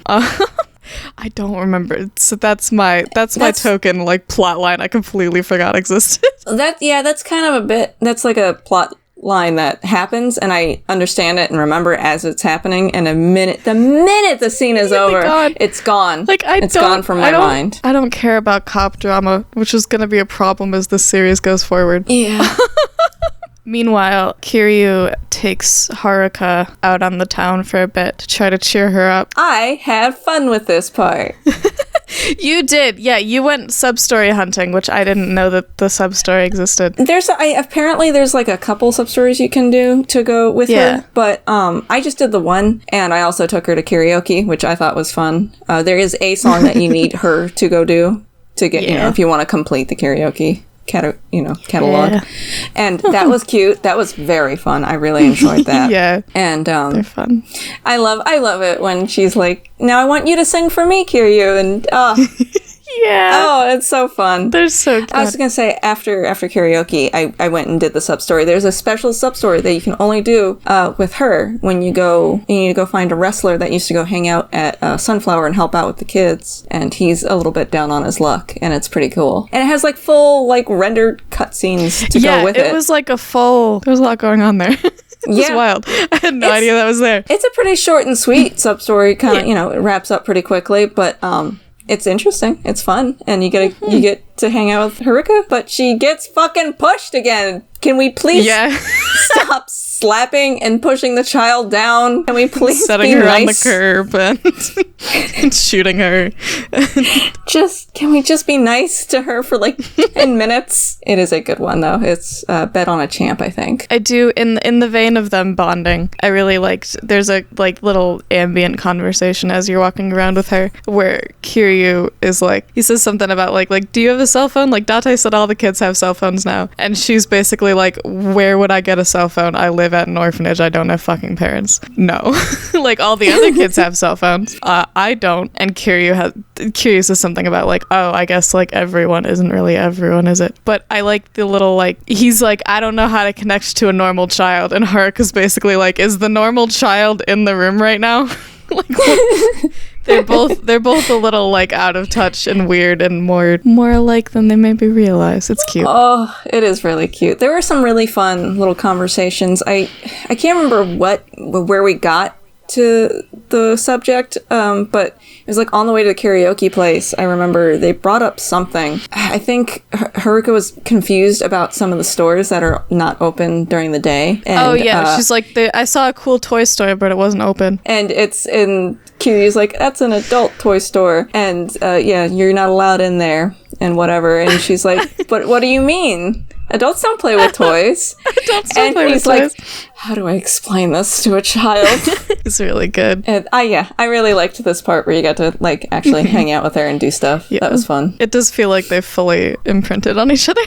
Yeah. Big weird duck and his weird little duckling. Yeah. We eventually go drop her back off so that Kiryu can go talk with Nishiki, but leave her in purgatory. His line to her is, "It's been 10 years since I drank with my best friend, so I might be a little late tonight." She really gets me. Yeah. This conversation with Nishiki is interesting because on the phone, Nishiki's all like, "I'm a powerful person, information comes to me," like full swagger. And he kind of tries to do that in this conversation where he's trying to be like, "I just give me the girl and the money and we can like work together again, whatever." But he's very obviously genuinely shaken about Mizuki's death and about shooting Kazuma. Yeah. So he like can't quite get there. He's kind of he's doing his best, resolve, by God. His resolve, his swagger, his facade, I guess, is yeah, immediately shaken when he's in the same room as Kiryu for the first time in 10 years. Yeah. It's and also something I noticed with the layout of the scene is that there is a full seat between them when they are sitting at the bar. They are not next to each other. There is a full seat in between them. There is. Well, I don't know if it's purposeful, but there's some space between them. I could be wrong. I believe in the opening when they're hanging out at the bar together in the like 10 years ago, there was also a seat between them, and Yumi came and sat there. So there is a physical absence in the room. Yeah, good scene all around. Though. Yeah, and Nishiki says like it's fitting in with his whole like shaken resolve and everything. He says like, I've already betrayed you, I've already betrayed Kazama, there's no going back for me. And so there is just like a nothing to do but keep digging. Good luck, King. Just keep going down. You'll hit something. You'll hit something eventually. But yeah, so he says him and Kiryu aren't brothers anymore. He storms out and calls in his men. We fight. It felt very hissy fit. Like, you're not my brother anymore, and he leaves. It is a little hissy fit. He had these guys waiting around the corner. We get a little mini boss fight with Shindo, one of his men who I'm name dropping for no particular reason. Anyway, I would never remember his name. We'll see him again in a while, and it'll be weird. Cool. And we get another Nishiki flashback. Checking in. Bad. Cool. So Matsuhige, his underling, comes in with the last of the money they need, and he's like, "Yeah, we suddenly got 30 million because this doctor repaid all his gambling debts." And it was the doctor who promised him the operation, and it was all bullshit from the start. None of it mattered. Everything he did, every risk he took, meant literally nothing. As far as last straws go, it's pretty justified. Yeah. At this point, I think you should kill everyone. Yeah. Just go ahead and blow up King. You kind of deserve it. Whatever. Yeah, no, I really like the scene of him just like crumbling in front of the hospital is very good. The voice acting is incredible. Throughout the whole game, but like some of these really high emotional points really, really display it incredibly well. For sure. We start chapter 8 with no. I like this little bit where Kiryu doesn't have a immediate target and there's no map marker, but as soon as you walk outside, people are like, something is fucking happening at West Park. So we go there. It's like, wow, was there an explosion that way? And there's fire. I'm like, I should probably go check that out. That doesn't sound good. We should probably go check that out. Haruka kidnapping number 3. Right on back into it. Kidnapping number 3. Stop leaving her alone with Date. This man cannot watch a child for the life of him. We do get, Date tells us that while we were gone, she tried to run off again, saying that she doesn't want to be around Kiryu because she's putting him in danger. This will continue to happen. Great. And then on the flip side, I don't know if you paused the game at any point at this point, but the quest objective is, I'll find her. If I have to crush every gang in town, I'll find her. Oh, no, I didn't get to, I was more so getting frustrated on being directionless. No, that's fair. Fair. It sucks. This part I'm sucks. so glad you pointed that out, because that's awesome. The way they've both like completely decided to be ride or die for each other. I love them. I love them so They're much. so good. But yeah, the actual gameplay of this chapter sucks. The gist is there are 3 gangs in town. One of them has her. You don't know which. I think you're supposed to just like talk to NPCs until they direct you to. So what I figured out is when you walk out, like right at the entrance of West Park, right outside that public restroom area, there's a guy on the ground that's recovering. And he's like, Kiryu, one of the gang members is over at this way. And he says a couple of parks. Apparently, it's a trick. The game is purposely trying to trick you into going, wasting your time. You need to go to the children's park, which is over in the west side. And then they lead you to the next gang. And then that gang leads you to the last gang. Great. I pulled up a guide because I was like, I can't be fucked right now. I did too. But yeah, it's an interesting like concept, but in practice, there's too many like random NPCs who are talking about nothing for it to like work. I need to be directed and leashed around like a dog sometimes.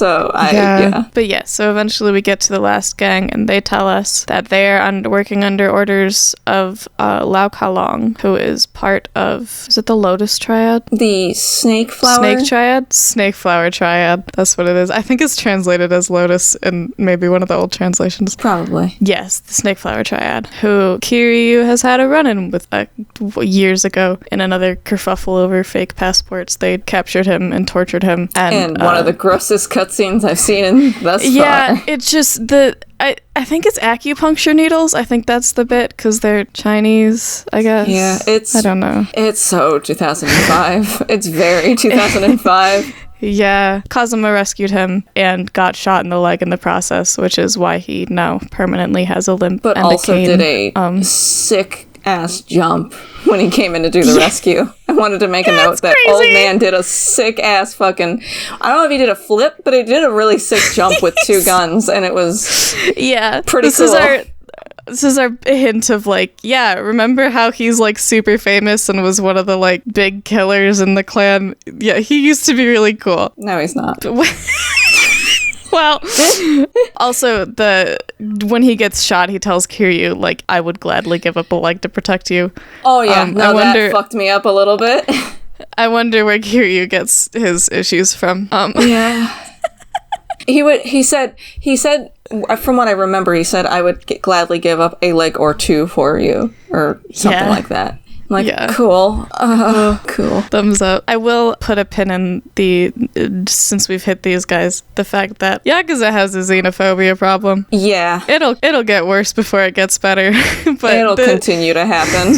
It'll keep happening. The fact that, like, these are the only foreigners we get in this game, and they're like cartoonishly I think he's speaking broken Japanese because it gets translated as broken English, unless the localization team decided to just be more racist about it. I can't tell. I don't speak Japanese, so it's really, I know it's very stilted. No idea. It sounds very stilted Japanese. He's doing a voice of some kind. It's all a lot. It's very much, and it's and he's uncomfortable, but also extremely 2005. Like This feels very much like someone in the meeting room when they were writing this and putting this together. They were like, what if we had a rival gang who's Chinese and the leader wore like these cool kung fu robes and did cool kung fu moves with all these cool Chinese weapons, and their front was like a big fancy restaurant and you had to fight through it. And I'm like, all right, okay. Yeah, we get... How many action movies were we watching at this point? Yeah, no, literally. Yeah, this will get worse before it gets better. We get some Chinese characters who behave like human beings in a while. But anyway, so him and Shimano and Terada are all working together to get the money away from Nishiki. We get a little flash to a conversation between them. And then we're in chapter 9, where we go to Yokohama. Fight our way through the big fancy Chinese restaurant. Yeah, to go. Yeah. I think basically the whole chapter is just rescuing Haruka. These are back-to-back short chapters. We do get Kiryu and Date have a conversation on the way there where Kiryu sort of questions whether he was wrong to take the fall for Nishiki and whether he was just running away from, I don't know, the consequences of what was going to happen. But he says that... it's an interesting thought. because comparatively when we also were discussing how Shimano very easily twisted that, or I think it was Shimano talking to Nishiki in a flashback. Yeah. Twisted it to seem like Kiryu was purposefully taking the glory away from Nishiki.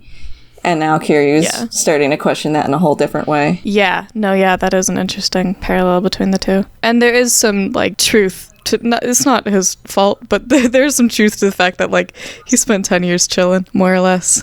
Yeah. While everyone else's life went to hell. But he says that he sees Haruka fighting so hard against her fate and feels like he has no choice but to also keep fighting, which is cute. Cute sentiment. It's something so about watching a 38-year-old man look at a 9-year-old and be like, I admire her. I admire this child and I want to fight for her and with her, alongside her. The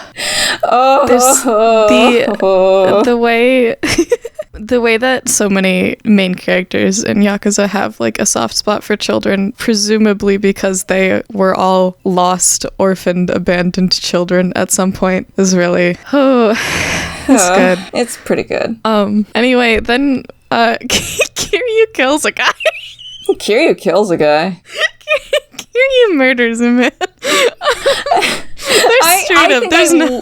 I literally said when he stepped into the restaurant and the guy pulled out the machine gun and he uses the other guy for cover. I'm like, Kiryu doesn't kill people. He lets other people kill people. Legitimate, like this. I kind of think that like this was them being a little edgy violence 2005, and then later they solidified the fact that Kiryu doesn't kill people. But like it feels very out of place in the whole sort of scheme of things. But it does kind of continue to be true, where, like, Kiryu doesn't kill people, but if you have a gun to someone he doesn't like, and he's like, well, whatever. I won't be mad. We fight Lau Ka-Long, we save Haruka, but Kiryu gets arrested? I feel like I looked away from the screen for a second, and then Kiryu was in jail. I do want to make one funny comment about the Lau Ka-Long. If you look at, like, the mini-map, and you know how you have, like, the enemy marker in your little marker, and they're, like, little arrows? Mm-hmm. While you're fighting him, and he does his, like, little spinnies, the arrow is also doing little spinnies. Oh, that's pretty good. It's doing little twirls in the mini-map. And I was, like, hypnotized when somebody had pointed that out. That's really good. Look at his little spinnies. It's very funny. I'm sorry. Doing a We're in jail now. No, please. Date springs Kiryu and is basically like, yeah, I was going to get arrested anyway. Or I was going to get fired anyway. So whatever. Might as well happen now. He's crazy. Might as well. Yeah, he's...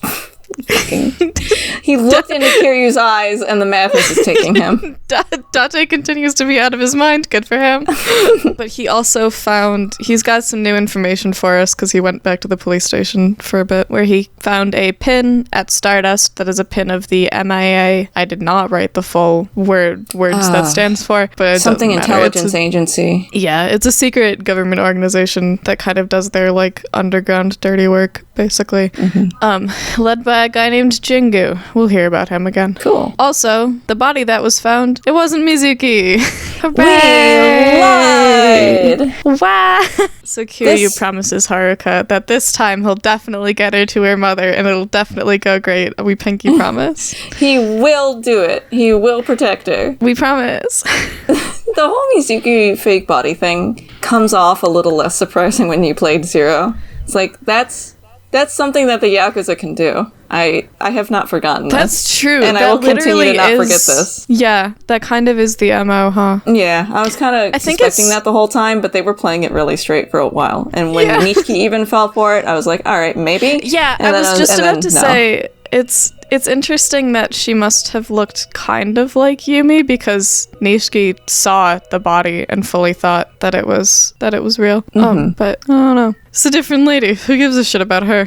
Whatever. Who knows? Yeah. So we get our last Nishiki flashback for the best scene in the fucking game. Best scene in the game and possibly the series. Honest to God. Pretty good. Pretty sexy of him, not gonna lie. You played 2 games, backed out a little bit. But no, it's good. So far. I can say so far. That's fair. I can do the little asterisk.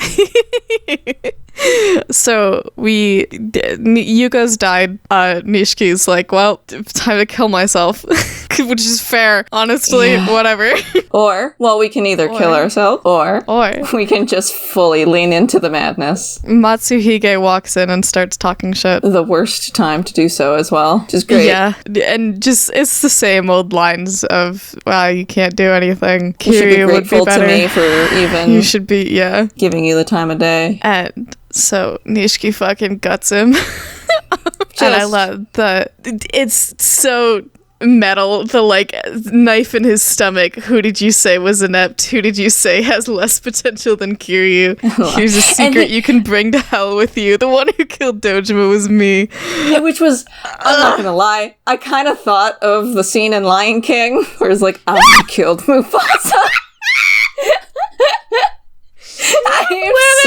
I'm so sorry for being a Disney adult for like 5 minutes, but it felt very like that, but in also kind of in a sick, awesome way. And it's the just blood, the slicking his hair back, but it's blood so just fundamentally changing him as a person visually for you as like the player was really cool too. Yeah, it's very the scene exists at the perfect Venn diagram of a Yakuza scene where it's like, this is fully ridiculous, but it's fucking metal as how. I'm into it. When they hit the sweet spot of like extreme melodrama played completely straight and working, it's good. It's good shit. So good. Yeah. So he also makes a comment about what's the difference between killing one man and two. Again, we've started digging. We might as well just keep digging. Just keep digging. Just keep fucking digging, man. But I killed Dojima. It's really good. And don't you forget it. It was good. And now we are on our way to the finale. I think that's next, right? The next one will be our last. Oh, it's been so speedy. It's only been like a week. Yeah, we've been speeding. This one's it's been really smooth and fun. I'm really liking this so far. I'm so excited. Yay! We got another one, boys! Woohoo! All right, well, I guess I'll see you when it ends. We'll see you at the end. We've done it. We've reached the end. We did it. It's done. It's done. Well, yeah. Well, we'll get to when it's done. Yeah. Yeah. Just Kiwami. We're 1/10 done. The first step of a very long journey is over. So we left off having just rescued Haruka from Lao Kalang. Kiryu is suspicious that Nishiki knows too much about where we've been, and that Reina has probably been feeding him information, and the florist finds out that that's true. So we go to confront her at Serena, and there's fucking blood everywhere. Reina's gambit here is so, like, I can't help but respect the hustle. But she's been feeding him information because she's in love with him, I guess. The fact that she goes, I know how I can fix this, and decides to shoot him is crazy. I respect the hustle. I respect the hustle. It doesn't work. But obviously. She was cooking. What was she cooking? She was cooking. I do think it's interesting. So this is a very, like, shallow relationship in general. They get a little bit of more build up in Zero, but in general this is kind of like a throwaway. Yeah, because it takes a while to do romance well. There's a lot of this. There's a lot of we're just gonna say that this person's in love with this person and whatever. Yeah, I noticed that. I noticed that. But to take a throwaway bit completely too seriously, I think it's interesting that for all of the stuff we got about Nishiki, he did have someone who genuinely cared about him the whole time. Mm-hmm. But because she's a civilian and she's a woman and she isn't the girl who picked Kiryu over him, her caring and being there is kind of worthless. In a way, like she can't validate him in the way that he needs to be validated. Also had just a bad case of tunnel vision. Yeah, absolutely. Yeah, like I'm not shocked that wasn't a thing that could save him, but it is an interesting sort of and twist to it. Adds to the agonies. Yeah. So as we're looking around Serena and reading this letter, we get a call from Shinji, and both times I played this game, by this point, I forgot that Shinji was a character. he calls and I go, oh my fucking god, I forgot you were in this game. I don't know why, because I was like, where the hell is Shinji? What's going on? I remembered Shinji. I did not, and I felt so bad, because as soon as he calls, I was like, oh, I know what's about to happen. Yeah. I'm so sorry, I forgot you existed. So he calls that he's somewhere in Kamurocho. He doesn't know where. We have to track him down. He's, like, not doing well. He has so much blood. He has so much blood in his body. There's just, like, there's huge blood splatter. Smeared all over the streets of Kamurocho. Whole city. And we're like, where's Shinji? Maybe we should follow the trail of blood that is smeared all over the streets of Kamurocho. All over the whole fucking city. And I like about halfway, and like, Kiryu keeps making comments. It's like, oh man, I hope he's okay. It's like, I don't think he's gonna be okay. I don't think he's gonna be okay. We track him down to this abandoned building and fight up through it, but not in time to save either of them. Which is, this is something I also forgot about, between the time of watching a playthrough and actually playing. I forgot about both Shinji and Reina dying. Yeah. And, also upsetting how, like, just kind of throwaway Reina's death is in this whole situation. Yeah.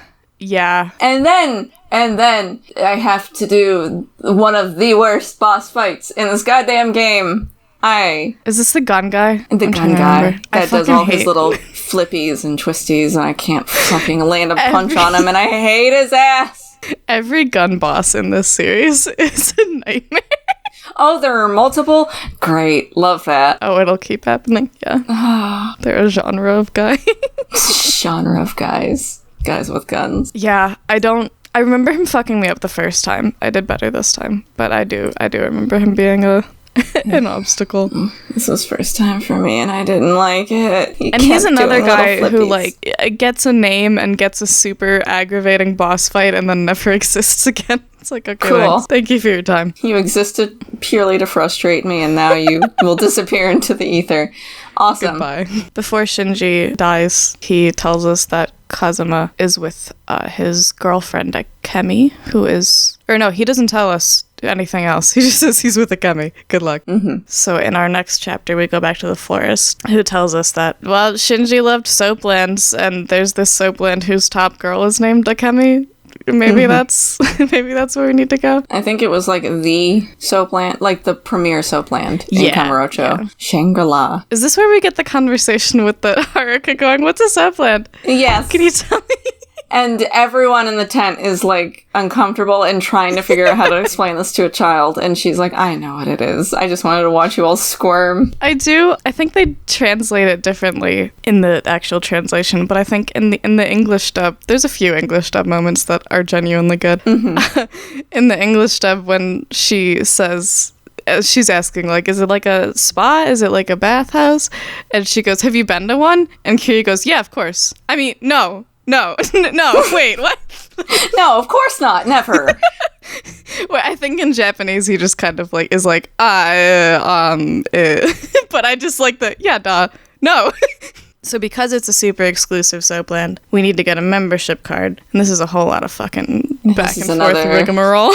This is another sub-story that's in the main story that we have to do. We go to a hostess who's supposed to have it, but she needs a passport because she is a immigrant. So we go to meet a forger who can get that for her. But the forger contact is like, I don't know what we were talking about. And then they get attacked, and then we defend them from the attack, and then she admits that she's the forger, and then blah, blah, blah, blah, blah. It's a whole lot of stuff happening, but nothing that really needs to be remembered for any specific reason. We do get the tidbit that Kazuma enlisted her services to create a whole fake person 5 years ago. That Put was a pin important. in that one. I did a lot of Majima stuff in between running around. That's what I remember.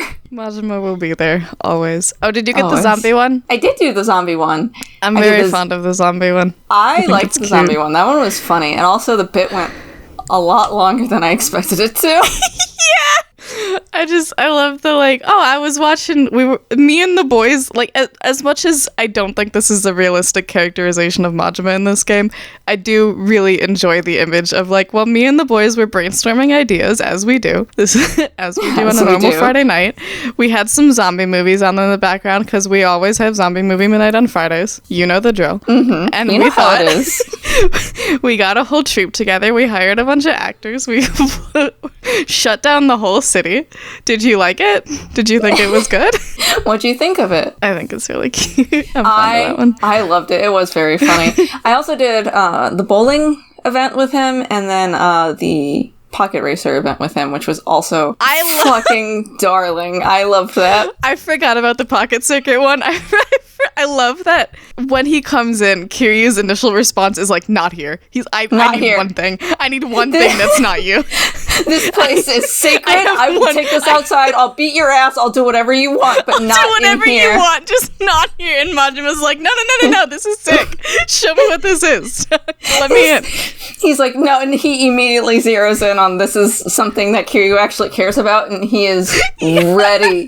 He's ready to fuck with it. He's ready to fuck with it, and I'm fucking immediately fighter having to come in and be like, Kiryu, it's not like you to turn someone away. Come on, we welcome new players. And he's like, but not so this guy. It's so good. I also really liked during my race with him. My car ran his car over, and I just won by default. And yeah, get his ass. Okay, cool. So, speaking of Majima. Oh, yeah. Once we finally get our Shangri-La membership card, we get a call. Majima asks us to meet him out on the dock. Or, no, he calls us to be like, hey, people are after you. You gotta get in this taxi right now. And he's in the taxi, obviously. Oh, yeah. You can see him. You can see him, like, right there before you get in the taxi. You can just, like, look at him.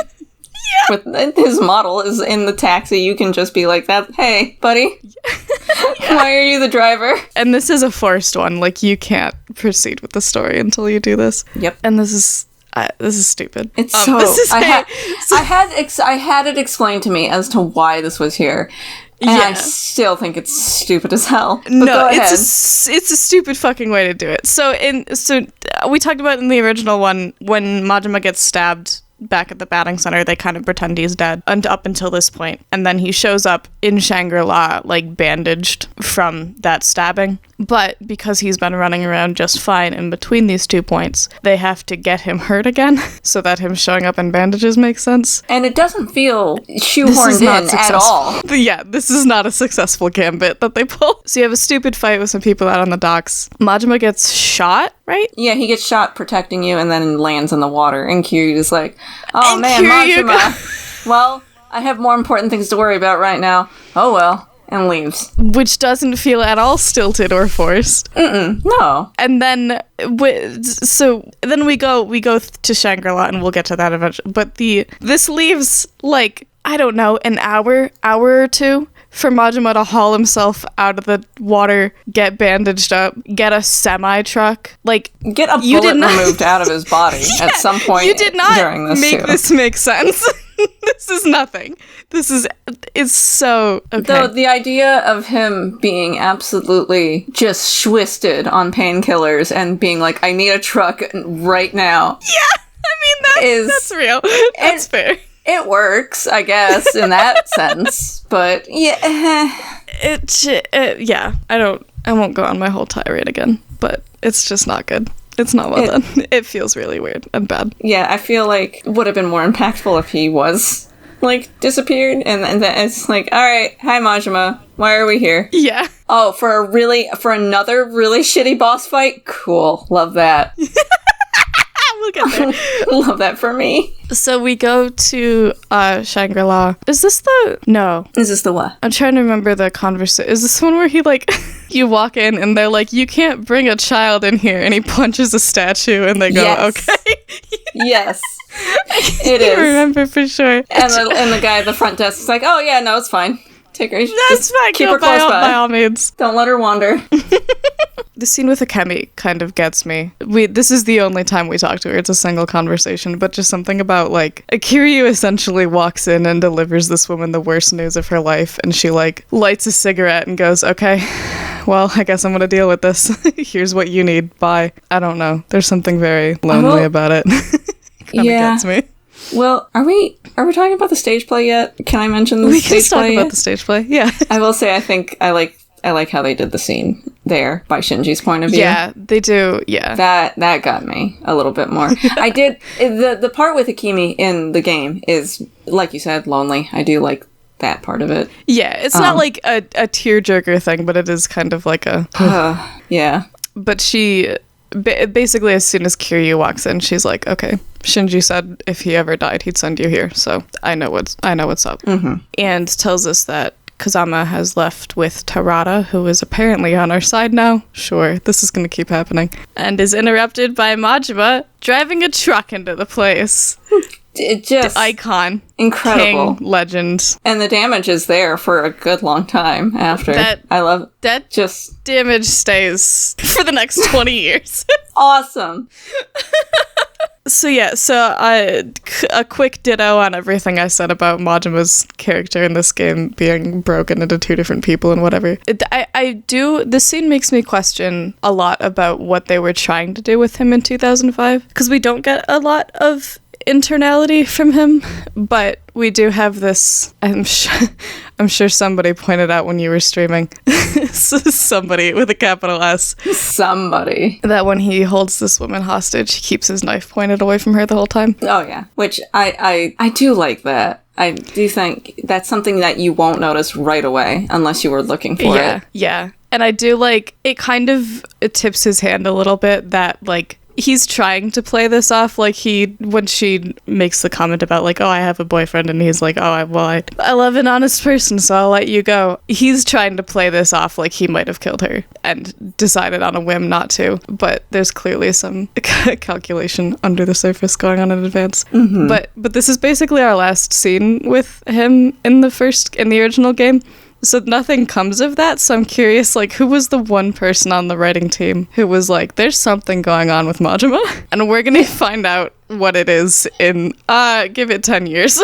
Yeah, most of my appreciation and knowledge of his character comes from Zero, and then watching this is, very much the Majima Everywhere system is more in line with, like, his character in Zero, and then the scenes from the original that they're trying to recreate in Kiwami are like, who's this man? Who is this guy? I have no idea what he is like into and what is going on into. So I'm deadly curious. Teehee. So we head to the docks to find Kazuma and Tarada. Kazuma gives us our token. Here's all the mysteries. Here's everything that happened. Here's what the plot is doing. Dump. So, the truth come out. Yumi and Mizuki have been the same person the whole time. She's Haruko's mother. Her father is Jingu, who is the head of the MIA. Who I also forgot about. Yeah, he's a forgettable man. The series forgets about him too. I don't think he ever comes up. Wait, that might be a lie. It doesn't matter. Anyway. We'll get there when we get there. When Yumi lost her memory, Kazuma took her in and tried to help her regain it. But looking at a photo of Nishiki gave her horrendous flashbacks, so she figured out that he's the one who killed Dojima, decided to keep her hidden. Which is wild, by the way, that he knew. Did he ever, like, ask Nishiki why or how or... whatever. Explain the situation. If I keep questioning Kazuma's parenting, we'll be here all night. So at some point, Jingu and Yumi fell in love, which is wild considering what we see of him in this game. But sure, this is another, like, they just tell us these two were in love, and we go, okay. There is a point where she says at one point he was, like, a good man. Yeah, she does say. And, sorry, spoilers, but there's, I'm like, was he?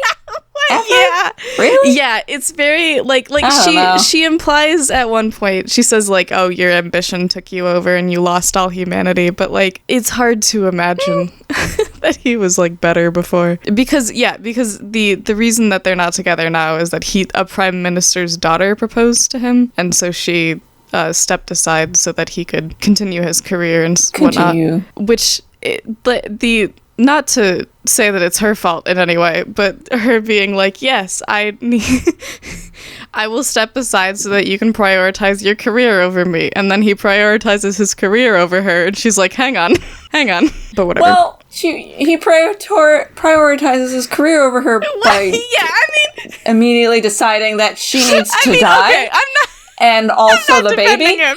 And it's like, and I'm like, maybe there are better ways of going about this. It's such a 180 that I cannot imagine the person who he was beforehand. So he kills a journalist who finds out about them, and then asks Sarah to help hide the body, which Sarah comes off as such a dumbass in this whole section. I don't have a kinder reading of it. It's just like a guy who he doesn't seem like the sharpest assassin that we've met. I mean, so I assume, like, he's high up politically and obviously could do some damage to the Tojo if he wanted to, I assume, is part of it. But it just, that isn't, like, explicitly referenced, so it kind of just comes off as, like, oh, these guys were friends. And so when he says, help me hide this body and then kill this woman and child for me, Sarah says, okay, whatever you say, buddy. No worries. I'm on it. No worries. But, so the staring down the barrel of a gun in this attempted assassination brings Yumi's memories back. So Kazuma helps her get a new identity and steal the money, which was Jingu's all along, not the Tojo's, in an attempt to sort of stop his climb to power. So, with all that out of the way, Shimano's here.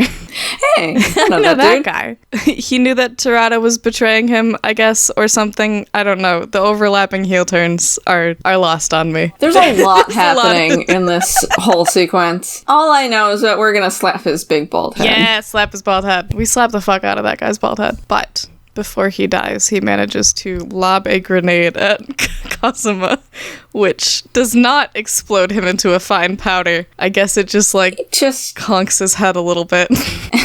He's an old man. You know about those fragile old man skulls. Yeah. Oh, he was protecting Haruka, too. Yeah. Which, alright. The generations. But so as he is dying in Kiryu's arms, he tells him that the plan was for him and Sarah to expose Jingu by taking the money. And Sarah knew that he was going to be killed at some point in this plan, so he wrote his will, but left a blank spot. Is this where we get this flashback? Yes. Yeah, it's as to who is going to... Yeah, he leaves it for Kazuma to pick who is going to actually be the next chairman. And we kind of we don't know. We didn't see who he picked, but we kind of are. Who could it be?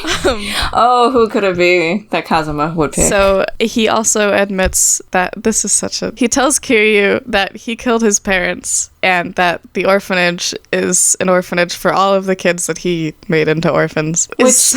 And then he dies, immediately. Then he dies. Not before Kiryu's like, no, I'm not even mad about it. You've always been my real father. Listen, it's perfect. I'm listening. I believe that it's perfectly in character for Kiryu to get this information and lock it in a box and never think about it ever again. Yeah. But never to emotionally approach that information or unpack it. That he just does not unpack this. It does feel, for me as the player witnessing this, wait, no, hold on. Ripping Kazuma's soul back into his body. No, you have to explain come back yourself a little bit more. This is also something that I think the stage play also touched on a little more strongly. This is also, I think, the only time that the series will ever acknowledge that. I mean, not acknowledge, but this is the only time Kiryu's birth parents are even a thought in a point of conversation. This just kind of happens. And then we move on. We keep rolling. Whatever. Never to approach that box again.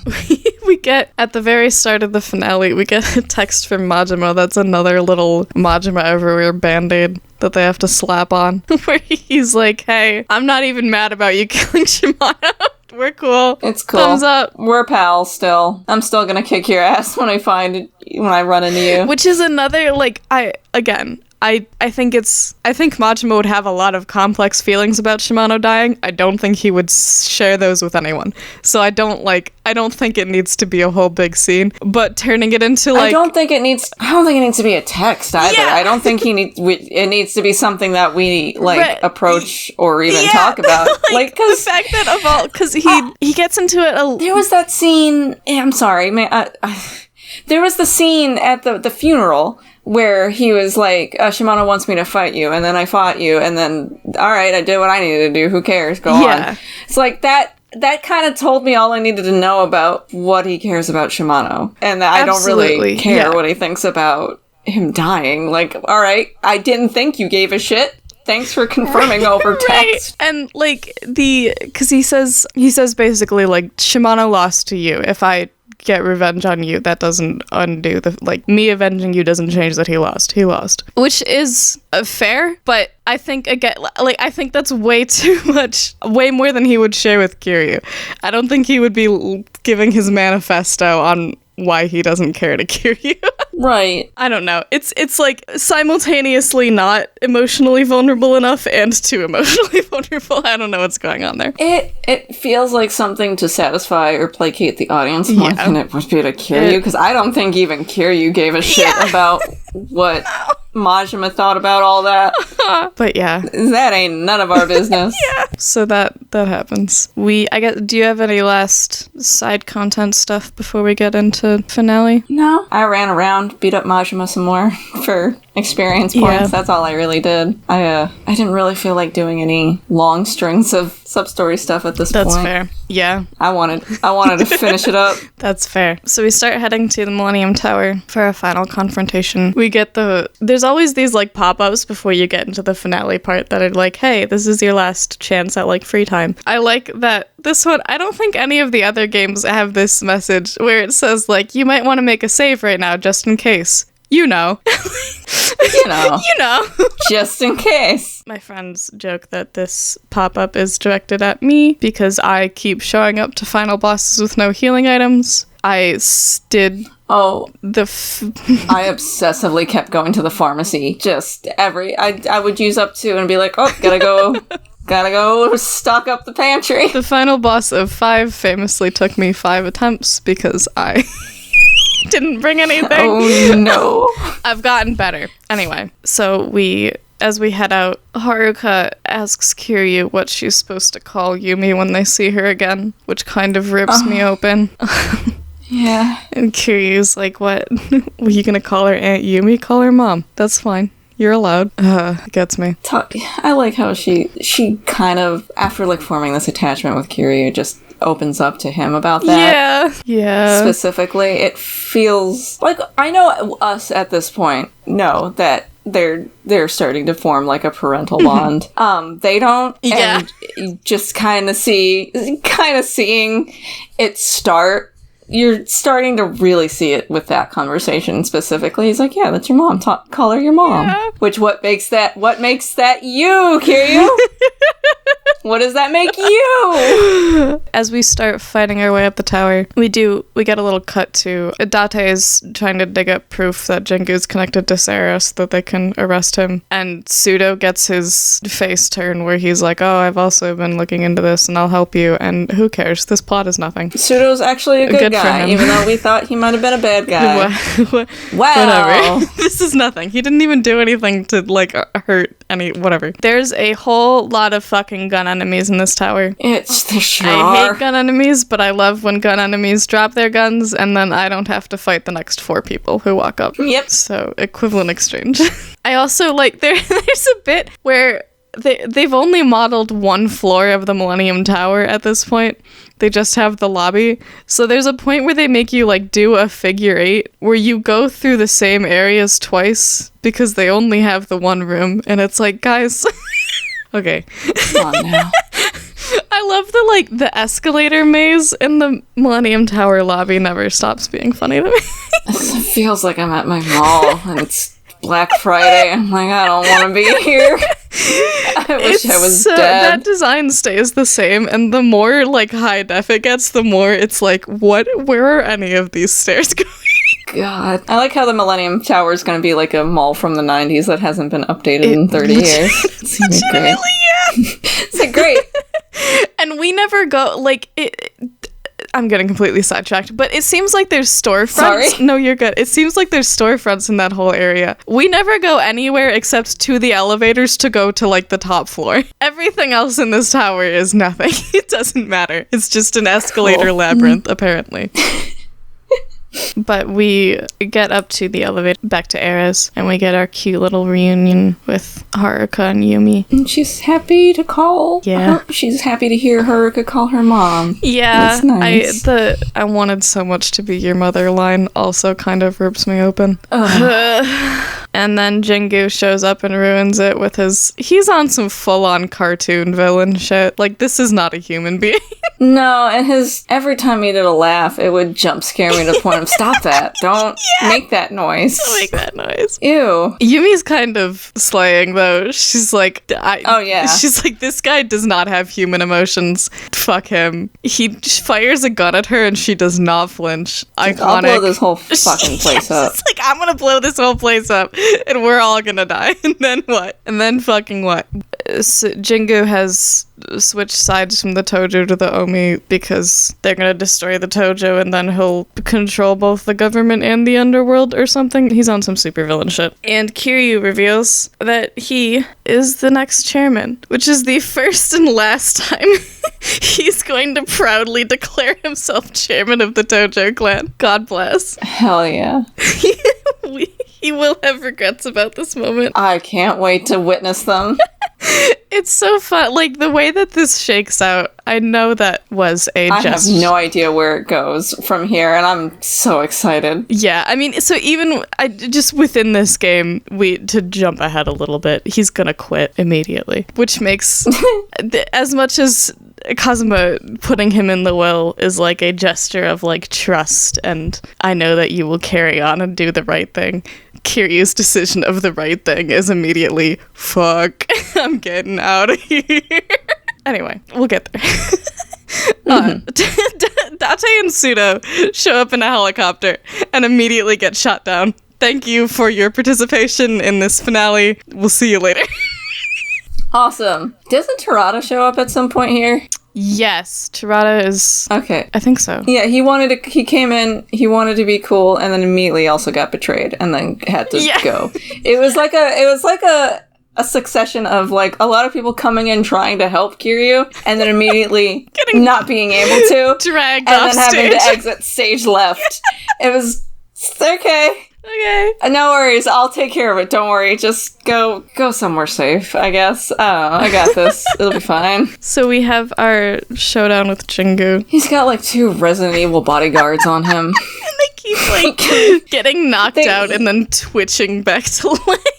And they only do it once, but it was like, I was so pissed off about it. And it's like, oh, please don't. And when they come back, they forget they have guns and they switch to knives. I'm like, all right, cool. At least it's a little bit easier. But goddamn. But once he's down, we head back over to the bar. And guess the real final boss is here. Hey! Nishiki, my good friend Nishiki. So we get his final monologue. I feel like this scene almost feels a little anticlimactic after all of the buildup that they add. Because, like... Yeah. Just because they've done so much to build up everything around him, and then this is still the original scene from 2005, so it's a little like... It kind of feels like Nishiki at no point, coming in when you're fighting him and after you're done fighting him, reconciles with any of the shit that he went through in the last 10 years. Yeah. He is fully submerged into his, like, delusion. And there's never, like, a moment of clarity for him. Which, that kind of, well... Oh, all right, I guess.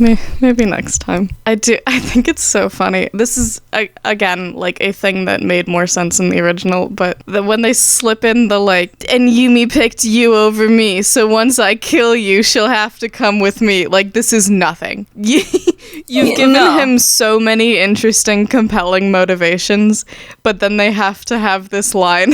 That's like it has to be nothing. The romance, of course. who cares? He has a line where he says, why can't you just acknowledge what I've achieved? Which is a little, yeah, you had to do all this to survive.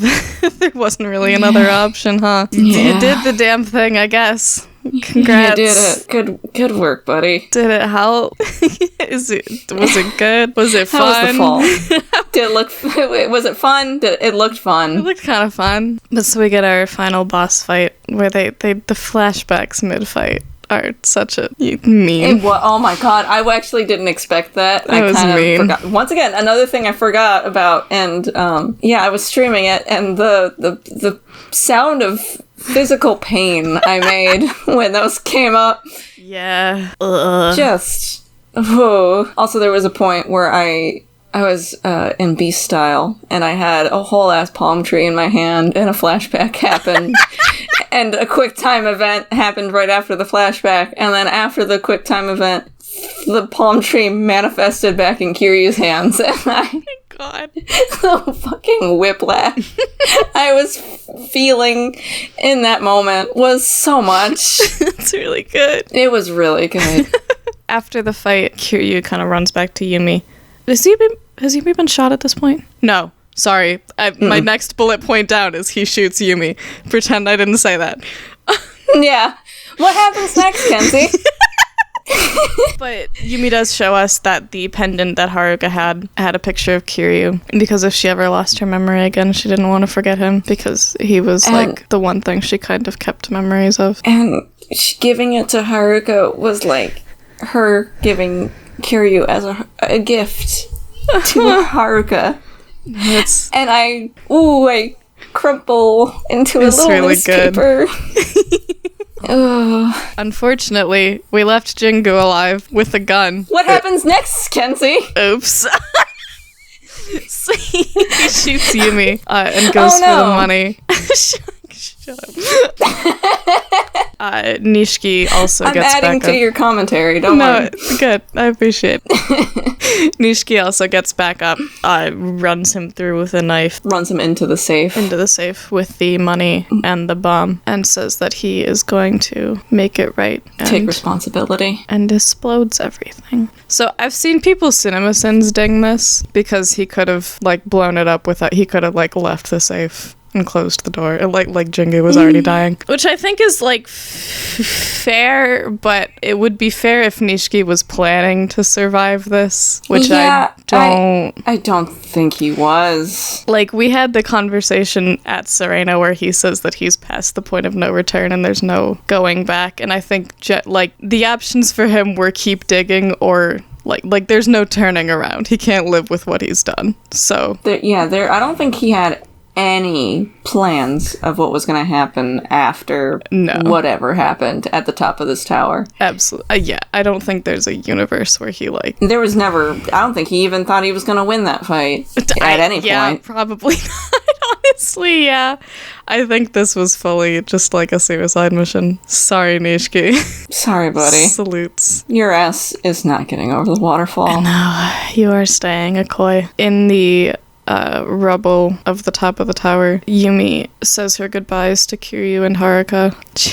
She tells Haruka not to run away or her happiness will slip away just like her mother. Put a pin in that one. Putting a pin in that? I don't know what that means. I have such fear in my heart now. Ooh, I'm scared. The cops catch back up, and Date steps in to say to leave Kiryu alone. Kiryu tries to say, like, whatever, let them take me in. I have nothing left. But Date points out that there's a child. There's someone else here who has nothing left too. And the amount of times throughout the rest of this series where I just have to stare at the wall and think about the fact that his only reason to keep going was her. Uh-huh. It's a lot. I think about it Can't wait for that. Can't wait for that to happen to me. I think about it a lot. That's gonna be great. Kenzie, do I have to keep going? Yes. Fuck you. No. No. This is not optional. No. We cut to Kiryu's first and last day as its chairman, where he went through all the sort of rituals and everything to be sworn in, and then immediately appointed Terada as his successor and resigned. I love the scene of him like running out of Tojo headquarters with a bunch of people running after him. Sliding into the car. It's really good. It's really slapstick. Date drops Kiryu off with Haruka and says that he's going to go spend some time living with his daughter and figure out the family thing. And Can't wait to figure out if that works out for him. He's fine. But yeah, that's the end of this really was our Yakuza Kiwami. That was our Yakuza Kiwami. It was cute. I liked how him and Haruka walked off together. Yeah. So this game as a whole is kind of lower on my list of favorites, but that's mostly because they were not aiming for the like character depth and relationships that I am more interested in that later games do, but I respect the like this feels more like a chessboard. It's a starting point. Yeah.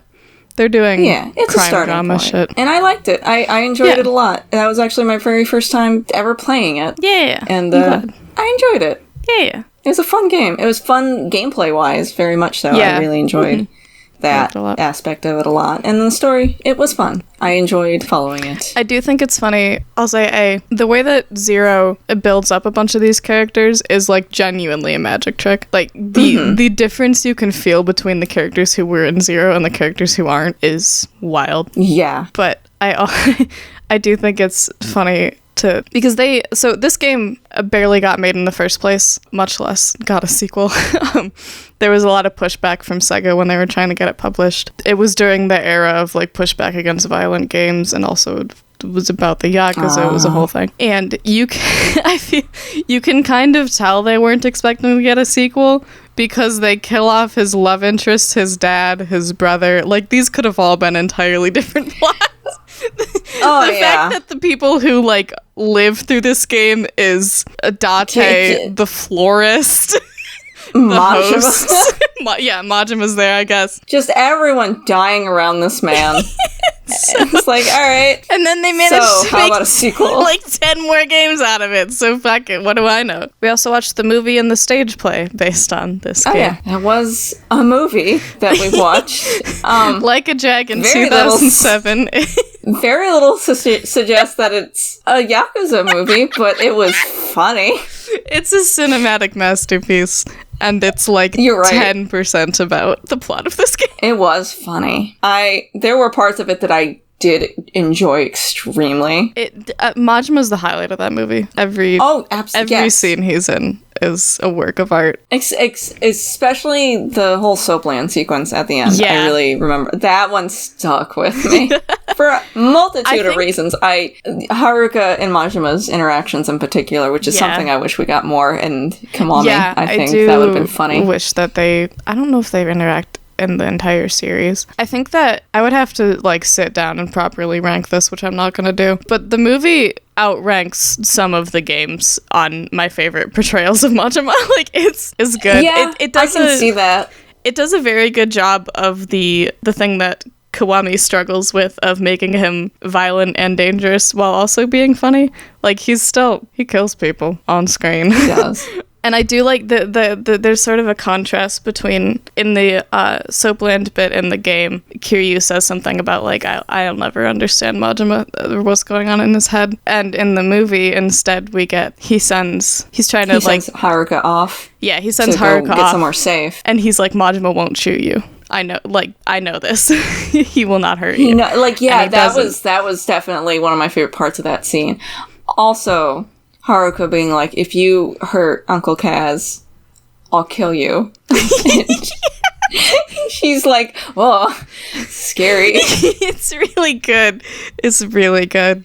My favorite line in that entire movie, hands down. But yeah, it's a cinematic masterpiece. Go watch it. Also, the part where him and Kiryu are fighting, and they have gay sex in that movie. I don't know what to tell you. Gay sex on screen. It's crazy. It's insane. It's good. It's a good movie. Go watch it. It's a good movie. Tell Sega to use the Sonic the Hedgehog movie money to go make a Yakuza movie properly. Yeah. Honestly, the modern day. Please. Please. And then the The stage play, on the other hand, is incredibly loyal to the game. Oh yeah, and also very good. Yeah, like, it's shockingly it's good. really good. It's kind of, so it came out just before Kiwami did, and it feels kind of proto Kiwami in the way it's like adding little character moments and like beefing up little things. So yeah, so there's a thing we talked about with when Shinji dies, it shows him calling his girlfriend and saying like, "Hey, I'm fine. I'm just a little bit hurt. After I finish up this job, do you want to get married?" We'll go live together. I'll quit the Yakuza business. Yeah. Oh, it's a lot. We get less extra niche game moments, actually, now that I think about it. But I think the stage play does Yumi better than Kiwami. Like, the stage play is the best Yumi. We get some, like, actual banter between her and Kiryu. The ring is something he picked out and not something he was forced to buy. Right. I can't remember if this was in the game or if it's only in the stage play. I'm genuinely blanking. But there's a running bit where Yumi sort of corrects him on using more polite language, and Haruka does the exact same thing. Like, it's the exact same, like, don't call me that. Yeah. It's a cute touch. It is. I liked that. And then there was also a whole other character that I haven't met yet. And there's a guy in the stage play. There's a guy in this play! And I was really confused. Ryuji, I didn't know who this guy was. Yeah, Ryuji's in the stage play for some reason. It kind of makes sense. So he's in 2, and he's part of the Omi Alliance. He's the chairman's son. I guess I can tell you that. That's not a spoiler. Mm-hmm. But yeah, so they sneak him in as being, like, involved with Terada, which makes... I think they allude to the fact that he was in on this in 2. Okay. So it makes sense, but it is a very funny thing to do. I don't know why they did it. It's like, who's that blonde guy in the really fancy coat? Because I love Ryuji. I'm very excited to meet him. And he's slaying in this play. He legitimately, most of the scenes are just him showing up to be like, this is funny. I want to see how this shakes out, and like laughing maniacally. He's doing Ryuk from Death Note a little bit.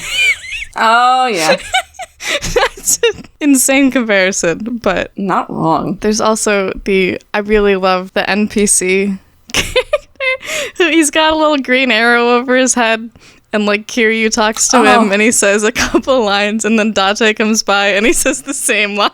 It's a good bit. It's a good bit. And the like lights flashing on the heat moves and the like pausing to heal. It's good. It's a good play. Good. Watch the fucking stage play. It's on YouTube. There's a whole bit with the locker system, too. Yeah. That they make a joke about. And Yuya. Oh my god, Yuya was my favorite. Yuya runs away with this show. He's so good. Star of the show. My favorite little attack chihuahua. Kissing him on his dumb little head.